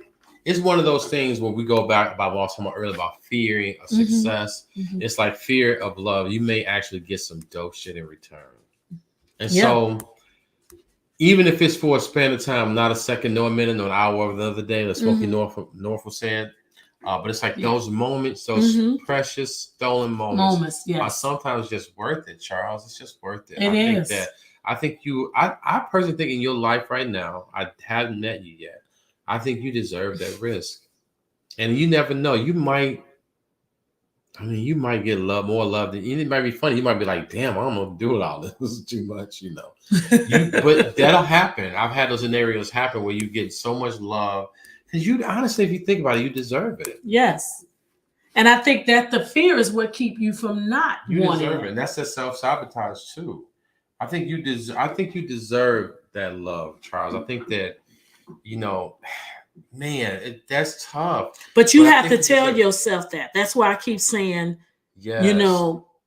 overcoming the fear, you have to tell yourself that you deserve that love. Just same thing for women. So you met a man, he broke your heart. We've been through this. We all have. And you like, I ain't gonna never love them. That's why a lot of women have changed. They act like men and they do things like men. I can have 4 or 5 niggas because blah, blah, blah, because he did this and that to me. They make different decisions. And really, it's really you just not loving yourself. Because when you love yourself, you ain't gonna stand for nothing less. Mm-hmm. The love I have to offer, the love I can bring to you and in your life will be such a powerful impact and enhancement. Why would I give you such, all of that if you're completely unworthy of it? But what if you are worthy of it? But if you're already telling yourself for every woman that you meet, you're not even gonna give that type of chance to, because you like, no, she gonna play me. Right. She gonna play me and I ain't finna be. You think she good, but she ain't. Now Clarence say that's a house is not a home. That's what he said. You think that's it? He said he liked that one. I think that was I don't know if that's it. tell me how to forgive and forget. Give me the I don't know. to love me now. I want to say reasons, but I'm not sure. You got to add to that for Charles? I'm in total agreement with you. Clarence I just saw Clarence put up there too. What he said. I'm in total agreement with that. I think that we should put ourselves out there for love. I think it's worth it. And honestly, I think it like this though. I think that there's a verse that I use because every once in a while I go spiritual and I go churchy, and there's nuggets I take from every area of life that I've learned experience from. And I said, there's a verse in the Bible that says, cast your pearls not amongst the swine. And some people you should have at our points in our lives, we should be so open to love that we shouldn't be naive. And if you are channeled properly, now listen to Kimmi. Kim taught me a lot. She doesn't know. And if you are channeled to love, you would know where you would navigate. It'll take you the direction of what's reciprocal for you, what makes sense for you. You will know. It would resonate with you. It would agree with your spirit. You would know if it's bullshit. You know if it's whack, and they're not worthy of that love. And that's the thing. And sometimes Kimmi said it just a few minutes ago. We want it in a certain package. I want my girl to look like this, my guy to be this way. And it's like all along, the person's giving you love that you need is this right here. Right. And you know it's bullshit going on here. It's a lot of opposition. It's a lot of silliness. It's a lot of weird innuendo. Right. Thing that's not lining up. It's not balanced. And your maturity, I think we need to be open up to what is real, authentic for us, what aligns with us, what feels good. Good relationships flow. I had Kimmi do something. It's natural. I had Kimmi do something yesterday, and I said, we're going to do a thing. We started getting, this is when I knew she was getting better. Because first we were doing basic skills, like basic gross motor skills, right? And I said, we're going to work on some fine motor skills. And I want her to do things, because at first she was just doing hand close, open, close. I said, no, we're going to do some. I want your hand to follow, because this hand is great. I want your hand to mimic this hand. I want you to do things as if you were dancing. And when you're in a good, loving situation, you're open, but you have used that wisdom to guide your love that's open. It will agree with you and it'll flow. When you start doing this, it's like, damn, off the jump. Weirdness, misunderstanding, just all type of opposition. That lets you know, like, now this is so weird with that, man. You know what I'm saying? When I found out certain situations I was in, I found out that you were against if you love me, right, Mm-hmm. and what I have built in my, let's say my family, for instance, this is my family. This is what I built. This is who I am. I live and breathe by this. Mm-hmm. And you said that's trash, but I'm not. That's me. I identify that. That right there is a direct conflict. If what resonates with me, or what identifies with me, what confirms in my spirit, you think that's whack, it doesn't agree with you, you can be fine. Got the big this, bad that, all of that. But if it ain't settling in my heart and my spirit, you will know. And it'll take a long time to realize this is, it's not a big ass huge puzzle. I'm like, maybe maybe I got to do another math equation because maybe you know what I'm saying. Mm-hmm. I did algebraic formula. Right. I need to do some trig on that one. You shouldn't have to bust out trig and calculus to do some basic math, addition and subtraction. Right. And when you start doing this, you're like, man, it's not lining up, especially when it's with your principles. That's a core value, who you are. Right. If who you are is not enough, you got to change. You got to do the damn figure 4. You got to do what's that little game you play on the with the dots on the floor. Remember the game you go across each other. The little game you play on the Twister. If you got to do Twister just so you to like me, and I got to go through the rigmarole. My mama used to say to make this shit be basic as hell. Then that lets you know. So I'm just saying, I'm encouraging my brothers to listen. It's out there. We're wise. God has given you that wisdom. He's giving you the ability to love. Put it out there. And if you are pure and real about it, you will know. Pure and real will come back to you. It'll come back to you. You know it's trash. I'm not going to give you that. It's certain things. Right. This is my thing. I tell Kimmi all the time. I say I have a thing. I put people in boxes, right? And it's not like I put them in boxes for their lives. I put them in boxes as it relates to how you interact with me. If I feel that you are a short burst person, however you want to word that, I'm not trying to be disrespectful. In my eyes, if I feel that you're incapable of handling sharp knives, I'm not going to give you sharp knives. If I feel like you're a goofball and you're clumsy, right, I'm not going to give you red Kool-Aid on my white carpet. Right. So you should be able to identify and put them, okay, well, you need to be in the bubble room. Right. I'll fool with you, but in the bubble room. Right. I'm not going to give you my guns. You can shoot me with it, man. Come on. You can feel that the people who are not worthy of that type of access to you, the people that shouldn't be around you while you sleeping, you better follow. You know what I'm saying? So that type of thing. So I'm encouraging all of us to just follow our hearts. We've got enough wisdom. Trust that wisdom that God has given us. That time you see stuff. There's certain things. It's like we driving. We've been driving so long. It's not that you too cocky about it, but there's certain things you just know. You're not gonna have me doing no crazy stuff. I'm not gonna do that. I'm not gonna right now. You can't pay me $1 million to do no crap. I'm not gonna. I mean, whoever do it, fine. But I'm not gonna do it. I don't care about. I don't even smoke cigarettes. I'm part of the era when we were told smoking cigarettes was ridiculous. I ain't on that. Right. So that's why I'm at with it. So I say, let's go. Let's make it happen. Let's follow. Just simply don't be fearful of loving. No, don't do it. Don't be fearful of putting yourself out there. I have to say, it's a new age now. There is so many different things, dating and getting to know a person. Sometimes I think me and a friend was talking, and we was like, man, can we skip to the part where we don't have to do all that introduction? What's your favorite color? You just want to get to that part where you're just loving each other. I don't be telling about that. What was that? Who was saying that? That was something you told me about that. Like, let's just. So he said he dating, and he said he just want to get past that. Like, yeah, he said because all of a sudden they at the table eating, he started noticing, she slurped with her food. He said he just started noticing everything. He said things that he was never used to pay attention anymore. That's because we have got so particular in things that we don't need to be particular about. Mm-hmm. You know what I'm saying? You make it more. Life truly is. Things can be really simple if you allow it, but we first have to get out our own head. Damn it. The first thing you want to do is be able to tell yourself what you really want. Not that superficial shit. A big ass ain't going to keep you, through the rest of your life because it can flatten. Mm-hmm. You know what I'm saying? So I know men are visual. I know men are visual, but that's not going to sustain you. Mm-hmm. And it's okay. But I want to look past the surface of things and read a couple of pages and get into the book of that person. You know what I'm saying? And really find out, do they really rock with me? Mm-hmm. Do things intentionally to see if they do. It's not playing games. It's not, some people say, playing games, this and that. No, you can really eliminate. The power of elimination goes fast. It's just how far you want to go into it. But I feel like it started with you. You need to know that you're worthy enough to be able to have that kind of love that you don't need to fear anything. Be 100% fearless when it comes to loving somebody. You're gonna make some mistakes. You are.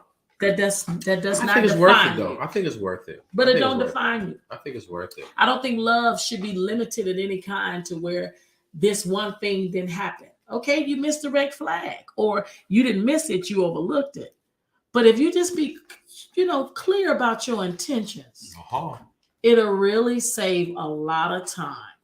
Really. You know what? And that's bringing us to another point. You said clear about your intentions. One of the things me and Kimmi really pushed me on this is like coming to the table with whatever, drop it on the table. We always say coming to the table. We had a thing that happened. It was so funny. A month ago, maybe, at the cigar lounge. We were live.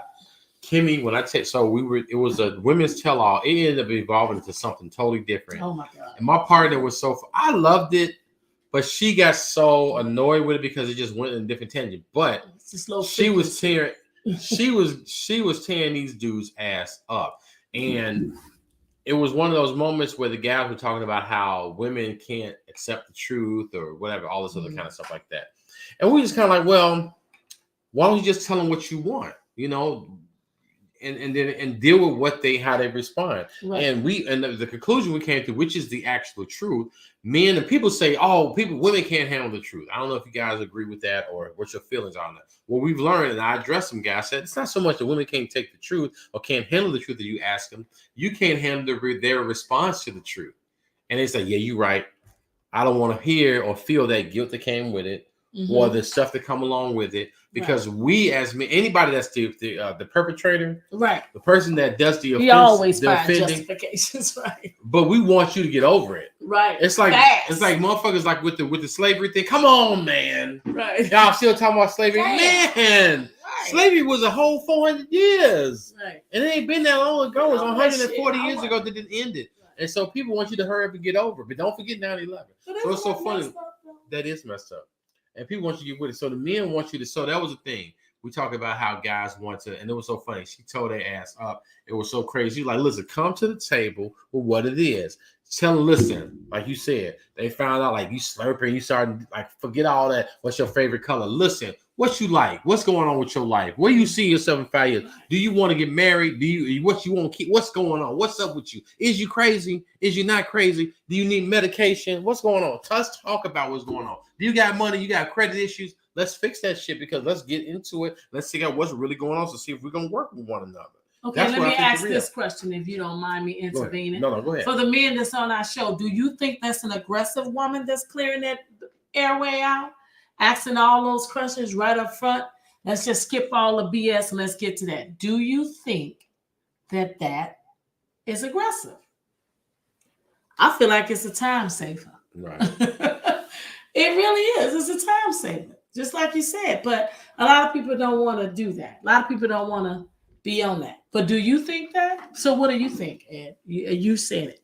Do you think that's too aggressive when you started off? Somebody new, it's like, damn, you interrogate me? I don't necessarily want to do the interrogation piece, but I definitely want to do some questions. But everything you just said is that interrogation. That's an actual adult conversation. I think you know me. I like to do the delivery, but it's adult conversation. You like content. So do you think that type of content is warranted when you're meeting someone? Like you went on a date and then you meet them the first time and you kind of casual. But I feel like this. I don't want to waste my time dating somebody that don't even fit nowhere part in what I want my life to be like. I want somebody to shock the shit out of me and they become way more than what I ever could imagine. I think so. I think that is all, to me, like you always tell me, it's about delivery. So I'm a person that I like to check the temperature in the room. Okay. And so one thing I'm learning to do every day, I'm learning to understand the people that I engage with, especially if I'm considering them or I think some about them or whatever, I'm feeling them. I try to find ways to learn how they listen and how they communicate. Mm-hmm. Because and now that being said, I do agree with you just going cut straight to the chase. Sometimes you can kind of, I don't know, maybe that's not the person you want. I don't know. But cutting straight to the chase is important. But I try to figure out how they listen, how they learn, or how they communicate. So I try to feel, okay, this person is, let me be let me rock with this. Let me find the temperature in the room. So what I'll do is I'll communicate with this person based off of how I think they listen in here, and I'll ask questions like that. Straight up, do you do? It could be a turnoff based off of their feeling, where they just came from, what happened with their lives. They just got an abusive relationship. So think about a man that came from a Dan, a woman that came from a Dan. Their ex-husband was a Dan. And the people who don't know, Dan is a narcissist, misogynist. Okay, and it's a character we do on our show. Ridiculous. So I'm meeting a woman, and your ex-husband was a Dan. Okay, and I can be like, listen. So what do you bring to the table? I mean, how many kids you got? And I'm asking straight up questions, and it may not mean nothing about it, but you have this PTSD. Like, you sound crazy to me. And I don't mean nothing by it, but I can just be like, you know what? So you have children. You love your children. Yeah, I have children, and and so you should baby step it the way you asked the question. So Charles said somewhat. He feel like it's somewhat aggressive. You feel like it's somewhat aggressive, Charles? If a woman just like run those questions down, like she just said to get it all out the way. It can be. It can be because you know what I find so Hey, I mean, you know what I find so crazy about that. I ain't finna fool with you. I'm finna say, but you know what I find so about that is that we don't want to try love, right? We fearful of it. You know, you get all involved with somebody, and most of the time you meet people because you don't meet them. I'm a big advocate of I don't want to waste my damn time. And on some things you can tell me, and I need to be able to see. I get that. He said it depends on how they ask the questions. Now, I can say this. I did my own little research, and I wanted to ask, and I'm going to just walk through. You know I'm good at role playing. So with this saying, I asked this question. This is my dude. I'm on a date with him, right? So I asked him, so I want to know, now this is me asking this way. So I want to know, are you want to get married? Do you want to, have kids? You want to settle down? You want to get a house? Where you at in your life? What you about? Do you want a relationship? I don't need you to answer. That's what I want to ask you. So I asked that way, right? Then, okay, he give me this look, as he calls this word he named, okay? He called it Bugazi type response, which is basically I say bullshit response, right? No, baby, you know what I'm saying? I'm good. Like I'm saying, I want a house, someday. Right now I'm trying to figure things out. And me and my boy, we're building up on this. And that's what he's telling me. So what's your goal? And then he like, go. I ain't got no goals right now. You know what I'm saying? But I got some things that I'm about to make happen though.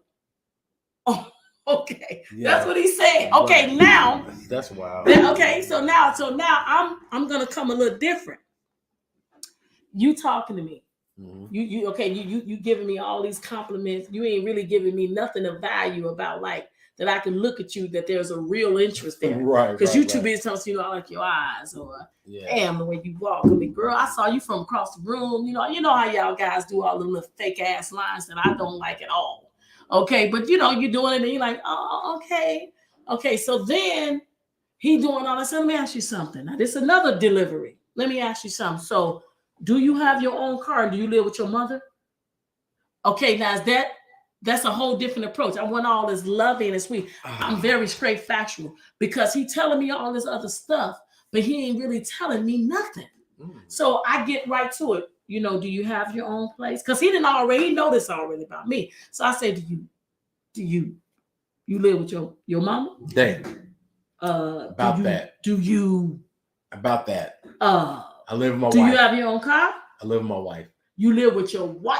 Yes. Okay, so he say that eliminates for that relationship to continue. But most of the time, the men they say that. Yeah, wait a minute. You leaving up? Where you going? Checkmate. Hey, hold on. Where you going? You leaving? Right. You leaving? This don't benefit my life at all. You know what I'm saying? It might work for somebody else, but ain't nothing about me. Ain't nothing about me on my side, but it's my left and my right arm. You know what I'm saying? Nothing about me represents side. Nothing. She said, well, that concludes the conversation. Exactly. Listen, it's been real and been fun, but it sure ain't been real fun. That's the damn sure. But at the end of the day, it's the way you. I understand you saying, Charles, when you ask the question, how you ask. Y'all don't want a woman to run down like 50 million questions because you feel like, damn, am I being interrogated? I feel like now let's do context. This is stuff you said you got on me about that show after the show. You was like, nigga, you sounded crazy, but I'm gonna remind you what it was. Okay. So I don't know, Charles and Clarence, they may be in a position where they have the dating pool, they say has pee in it, right? Yeah, they said the dating pool has piss in it. They say dating pool has pee in it. Especially women say that because all these men all these different situations. Situations and stuff. But it's broken. But see, here's the thing. So the pool has pee in it, but the pool of people, the options are small based off of what has happened within the past 30, 40 years within our culture, the Black culture, okay? Okay, we know that. Prison, baby dads, the uprising, more women, blah, blah, right? More women, less men. Mm-hmm. So now the guys that have something that are decent, that goes in line with what that goes with your morals or what you want in the man, those men are maybe slim picking. Okay, let's just say that. So let's say those men that are what women would typically want. And it's not even all this 6-figure. It's just a decent nigga that ain't attached. So you're saying the men that most women will want is slim pickings? I'm assuming that's basically what I'm hearing. You tell me what you think. Am I wrong in that? I mean, that fit a criteria? That they said, well, it's a lot of men I know that say the type of women they look for is slim pickings. There's not a lot of them out there. I say overall, personally, I think that the person is just out there, but you're looking in the wrong direction. That could be true. Yeah, I agree with that. So, if you just got this one little box, that's the only place you want to look. You want to just stay on their napkin. You know what I'm saying? Most of the time, the people that really can really be beneficial in your life, you already know. Damn, say you let me know. Already know. Okay, that was sexual. So going back to my point, see if this makes sense. Okay, and I'll move on with the next point. Okay. Next topic. So if a woman runs down those questions like that, that man that feels this may not be a real scenario, but feels like they have options, because you got on me about that, like no options. You got on me real bad. Nigga got options. Okay. So the man, the Kevin Samuels high value man, I don't know, whoever these men are, these men that kind of resonate with the certain demographic of women who feel like who are progressive, who got things going for themselves. They want a guy that at least can kind of meet them, right? Yeah. That group of men may be slim pickings. The guys don't live with their mama or their wives, or guys not in jail and shit like that, right? Those guys that have got their shit together, that have empathy and is not narcissistic and not misogynist and think women should be in the kitchen and shut up. You got those guys that don't think like that, right? Mm-hmm. Those guys, if you hit that guy with, hit him the delivery on what you got there, he's looking like, well, I ain't really got to put up with this. Because I got options to give me another options. And so it's not like, and this is where it gets crazy. This is why delivery and context is important, because that person asking those questions could be dope as fuck for him. And then now you get, it's like, remember Three's Company, and every time on Three's Company, there's always a clusterfuck. Somebody says something, and then somebody said it the wrong way to this person, and everybody is confused. And so that's how that could be. This person's coming from this angle. They just had a dickhead ass nigga they fucked with before, husband or whatever. They like, I gotta know what's going on. This dude is dope, but he got all these options, and he feel like you being aggressive. It's like, I ain't got to deal with that. So you just a clusterfuck at that moment. Context, delivery, all that shit was a perfect storm of whackness. And both of them people could have been dope as fuck, but he was in, I got options. You was in, I didn't know what's going on, and there's nothing wrong with either one of them, but they miss each other because of the way that thing was done. So I've seen it happen. Okay. But it's like, damn, because you a double back, like, you know what, let me call Kim. So what's up? You like, you know what? And that was one day, like, you know what? And you talk, you have a whole different delivery. Like, dude, I ain't gonna even lie. My ex, my father. I had all these old crazy situations, whatever that went on with me. I just want to know the truth. And I'll be like, man, I got these options and stuff like that. They just kind of whack ass options. Shit, and you finally no, I'm saying that you talk to them and you realize like them options was options, but they weren't you. And we miss each other because of that fucking situation. The perfect storm of you being direct or being whatever, the delivery was crazy, and them feeling like I got all these options. It just missed these dope ass people. I think that can happen. I've seen that happen. I've experienced that. Okay, so you saying with the mindset that you have options, you can miss dope people? Yeah. Most definitely. Yeah. But also you can also miss and that the person people. that's being being aggressive to the dope person too. Not aggressive, but being direct.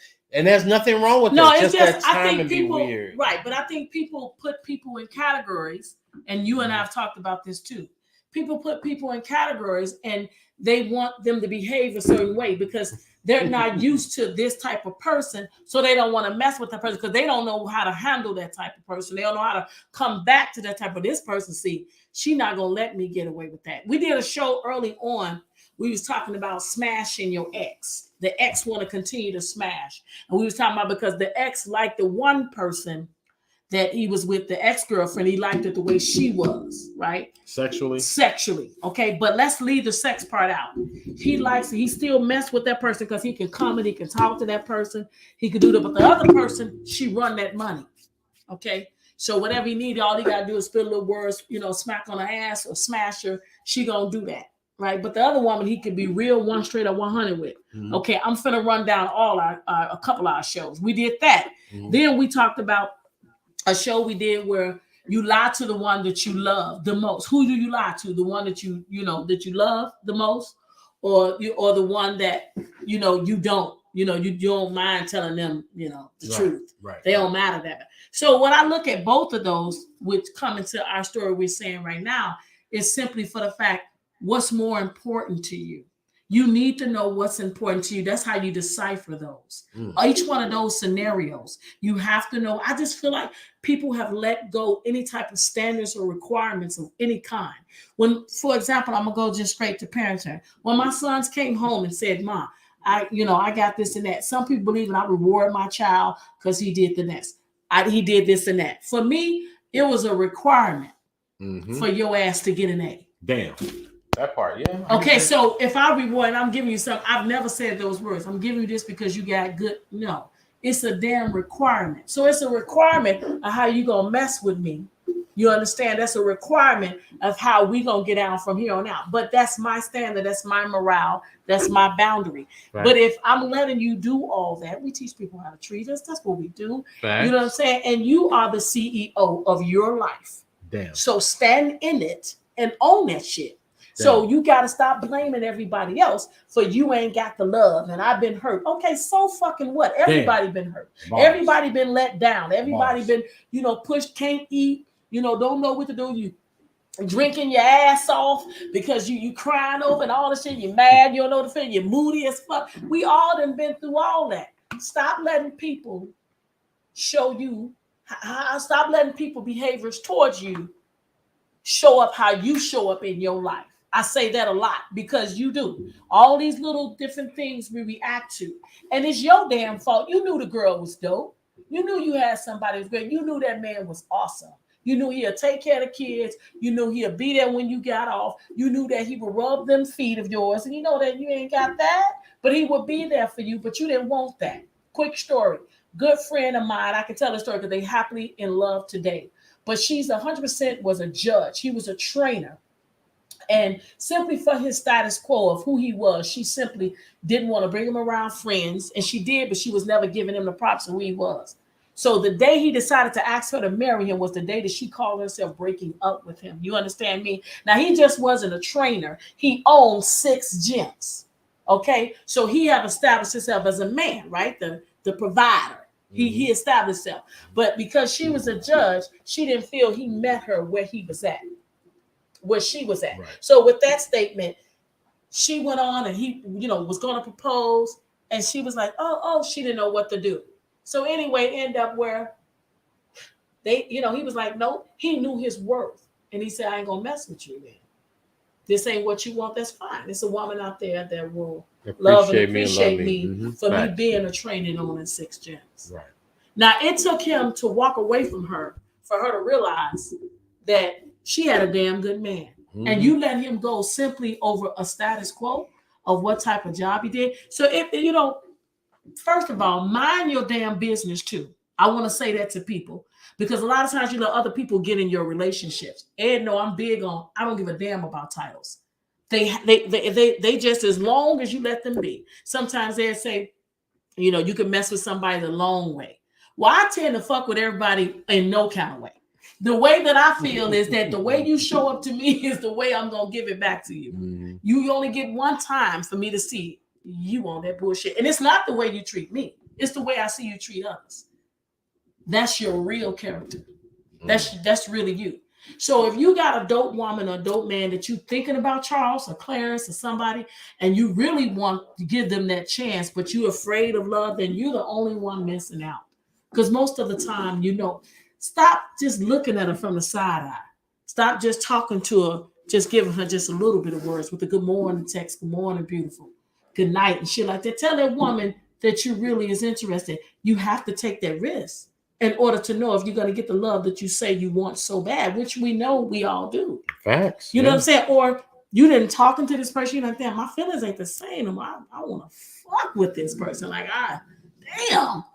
I think, it's so sad that people would rather say fuck you than I love you and mean it. Yeah. I think it's just the culture now. People it's like their way of protecting themselves and doing goofball. I mean, I understand cultures, I understand circumstances, I understand all that. Low frequency, though, is what that is. Yeah, but what about you, though? Because you get to show up how you, it's still within your mindset, how you react, Facts. how you see things. Facts. You know what I'm saying? Just because everybody else is doing the shit, that don't mean you got to do it. Facts. You was born all by yourself. All facts. So at the end of the day, I think fear stopped you from having the love you want. Listen, you create the love life you want. You create the life you want. Now, when you was born broke, okay, that's not on you. But if you leave this world broke, that's all you, sis and bro. That's all facts. You. So if you saying, I don't want to be by myself, I'm afraid to be in love, then stop saying it, because only person keeping you from having that is you. So that's why I'm so big on people being accountable for the ways and the ways you act and the ways you view things, and stop blaming other people. And because we can get in that habit and we just keep going on and on and on and on. You just keep saying the same old thing, but nothing's ever going to change unless you change the way you think and look and view things. And just remember, your vision, the way you see things, it's not for everybody to see. Sure ain't. It's not. So we've been talking about, for the people that's coming on, we didn't talk about when you love somebody, how they love you back. We've been talking about overcoming fear. And now we're going to talk about a subject called Don't Be Fake. Don't y'all hate that? Don't be fake. Don't be fake. And then, this coincides with the topics we always talk about. We should be authentically ourselves. Yes. It's being real. Right. And one of the things we talk about, even when it comes to dating, come out there and say what it is you want. Say who you are. Don't fake and pretend. Don't tell me no shit you think I want to hear for the sake of whatever. That's not what we want. And we say this all the time. Yeah. I said, Kimmi says it too, but we say we rather know than not know. Right. Let me know where you at with your shit. Let me know what's going on with your life. What's happening with you? Don't fake. Don't let me think that you finna ride down and do something for me, be there for me, or do something, or you my people, or you gonna make me the cake. And don't do that. Or don't fake kick it just to be around, just to be in the business. Some people have done shit like that. You ain't never lied. Some people done shit like that where they just trying to act like they want to be in your business just to be nosy. See you on your ass. When you down, they want to come looking. Damn. Okay. Right there, I'm gonna let that. So let me tell you, when you go through something in your life, I think Ed and I can simply say that the people that show up in your life. So I'm gonna start by saying this: what you consider fake, and y'all more than welcome to chime in. What do you consider a person that's fake? So what would you say, Ed? What is a fake person to you? I say a fake person is just don't tell me what their real intentions are or what they really think about you. But they don't feel like at the gate that they really need to tell you what their intentions are. They're just getting to know you. Why they gotta? Well, let's say people that have been knowing. Is that really fake? Let's say people that forget. Okay, the new people you know. People you know, like like I had a situation and with close family member, about it, and I was talking. I thought something was going on. I thought some shit was afoot, so to speak, right? Okay. I don't know what it was, but I thought something was afoot. So I thought I was going to address them, but before I addressed them, they ended up hitting me and reaching out to me, and it was nowhere near what I thought it was. But I feel like, yo, if you got an issue, you think I'm whack deezy and shit, let me know what it is. Don't be just like being around because we're in a relationship or we're related or anything like that. Let me know, nigga. I think you whack as look. You heard me. I don't trust nothing you say. I can trust you as far as I can throw your monkey in. You heard what I say. Let me know what it is, because a lot of times we feel like, you know, and Kim hates this, and I'm trying not to be this way. And it's kind of a way like me talking around things. She says passive aggressor, and it is. Some things are like we say shit in a slick way, and Kim was like, "Well, what does that mean? What the fuck? What's that? Like, do you hate me or like me? I'm confused. Like, what the fuck, you know?" And so that shit like that, not really letting people know where you stand, certain things you've done, or certain things you did that they feel like, okay, was offensive or was shitty or whack or inconsiderate. Yo, let me know. Don't keep moving around and talking around the shit and acting like it's all good. And you telling motherfuckers on the side like, yo, you know what I'm saying? Woo, woo. Don't do that. Right. Fake as fuck. That's my version. Let me know what you think about me to me. And don't act like I'm doing some dope shit and I'm not to you. Right. Let me know what it is. Right. And I'd rather deal with it. We can go fix the cuffs or whatever and get it out the way, as opposed to living this fake ass life where we all good, we fake kicking it. I don't want that shit. You can suck my ass from the front. You heard me? However you can do that. Figure it out. You can do it. Yeah, being fake is, for me, is the people that literally smile in your face and know they really don't like you at all. But there's a certain thing about you that gives them a benefit. So that's why they mess with you on the surface. Right. And you know, okay, let's just talk about in a job.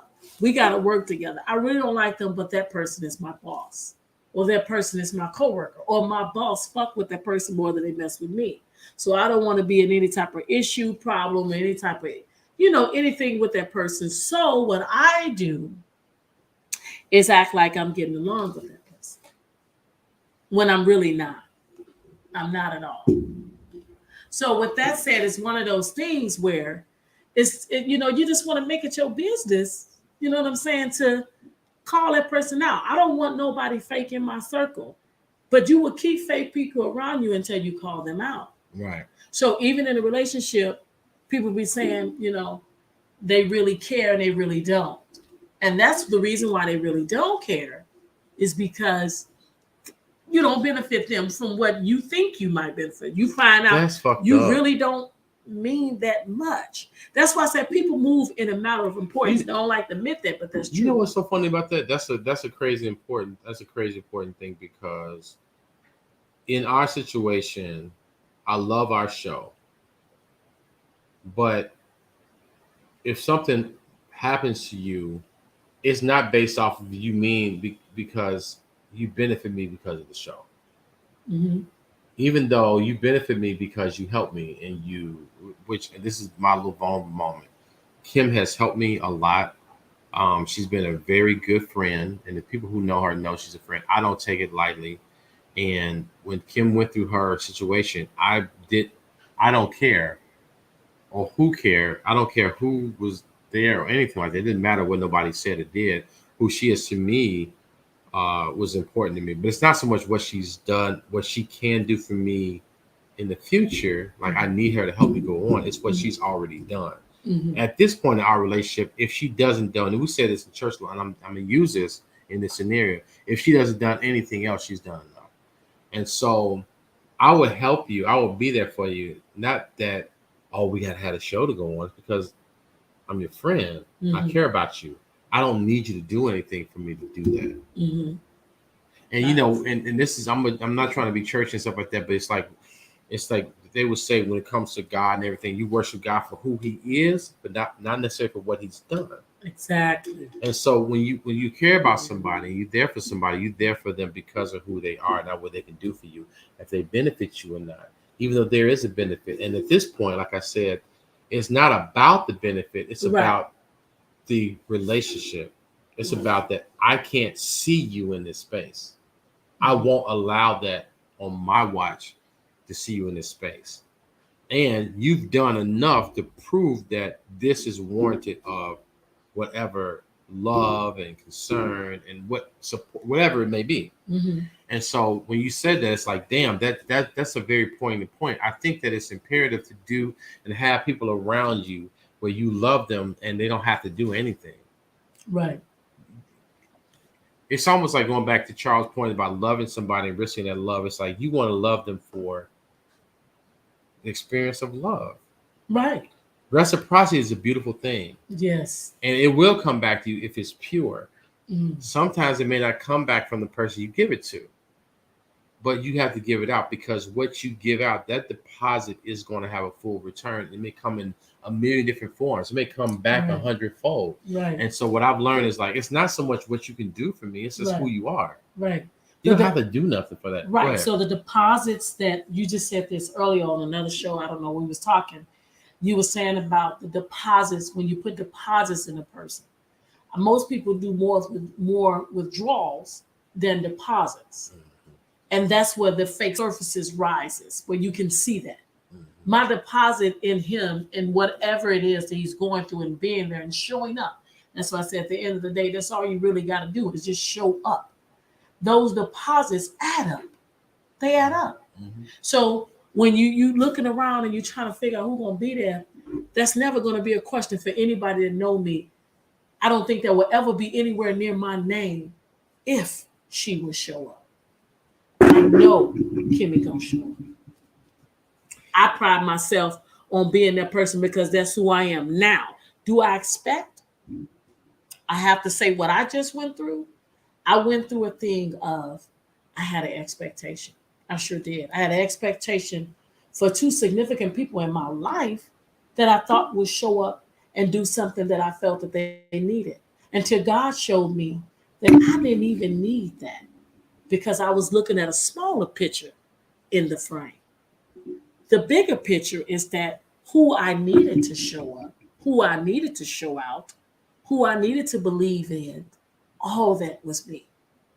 I'm going to give you what you need. Hell, he already gave it to me. He's sitting right here. So I developed and got a whole angel who I never expected to do anything. But it didn't matter what I did. I didn't count, like, I never fixed my mouth to say, oh, you know I've been there for you. You better be there for me. I don't think that would ever even come in the surface between Ed and our conversations about anything. It's automatic. I love his wife, his kids, everything. That's my family. You understand me? So it's like one of those things where you have to know what's real and what's not. And I feel like sometimes certain things happen. It pushes you to, that has to happen so fast. Like, damn. But I think we both walk away with knowing, like, damn, I got you, you got me. That's all that matters, because all you have to do at the end of the day is just show up. Now, it could be something else. It can be something else that happened.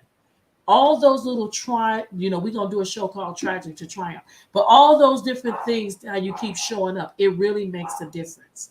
You want to eliminate the fake people because they waste a lot of time. They do nothing but withdrawals out your life. Real talk. That's it. Thieves, energy thieves. Yes. Just Get rid of that. Get rid of that. Yeah. And also they contribute to your negative thought process as well. Because their bad behavior, you project that to be on someone else who could be really giving you great vibes, great love, and ain't nothing about them fake. But you too busy stuck in that toxic situation. That's an experience that you had. That happened. It's not happening. Right. I resonate that our little Kiwi is getting a little, I don't know what she's barking at. Some of the front doors is bothering her. Something getting on her nerves. And nobody here for what I know. But yeah, so that's the thing where you just kind of like, you do things and you're there for people who matter to you. It doesn't necessarily matter. It's almost like, I think that at some point we should get to the point where we love people like we love our children. I know it's different. I know it's different because, I told my daughter, this is a theory I told my daughter, I said, daughter, Edie, I'm the only man that will love you and do anything and sacrifice my life for you and don't want nothing in return. Okay. I don't want anything from you. And that's again, that's a child and everything. But I think we should look at that the same way. Like, Kim, blah, blah, blah. It's like, it's a situation. Life hit us, kicked us in our ass. Yeah. And we said, Roll Okay. up our sleeves. Let's Dig in. let's get it in. So that's where we at with everything. So I don't know if this would you want to go ahead and what you think? Yes, we want to thank everybody for all the time. Charles, I see you. Thank you for sitting with us again. We love and appreciate it. Yes, we look forward for you coming on our show, and we would Thank love you for you guys to so be much. on our show as a guest. And we appreciate for everybody that showed up tonight. We love and appreciate y'all. We want y'all to please like, subscribe, and share. We're still looking for that number one person that will share our content. With that said, when you let us know you shared it, then we are trying our best to get right with you on that, right? We said Yes, we was we going to should. do a little gift and stuff. Yeah, we get a little gift, and I did a video, TikTok, or that went on. So you guys saw the video. Please follow that video and see Yes. what there's a gift for something we did on there. We got a little nuggets we do on the show. So listen, like, subscribe. We're on Mitchell and Mitchell Sip and Spill on Facebook, Yeah. Instagram, TikTok, and YouTube. Like, subscribe, and share. Share with your friends. Share with your family. If it's something that resonates with you, something that you feel with, that identifies or catches your spirit or whatever, or it encourages you, or if you want to give us a comment. Kimmi is always for the comments. I'm not saying I'm not for it, but she asked for them. I don't know. I be scared of the comments sometimes. But give us your comments. Give us your feedback. Tell us what you like, what you don't like. Tell us the things you want us to hear us to say. You want us to talk about. Things you may not. Kimmi says all the time. So if you don't want to talk about it, we would definitely use fictitious names. We're not afraid of talking about At all. what we deal with on our lives. We love you guys. Listen, we like you. We love you. We want more of you. Listen, and on our show, it's been real. It's been fun. And with us, with Mitchell and Mitchell Sip and Spill, with y'all, it's always, don't get it twisted. It's always motherfucking real fun. We fucks with y'all, and we love y'all the long way. And You thank heard y'all me? for the love and support. God bless y'all. We'll talk to Peace, y'all y'all. To the next time. soon. God bless you.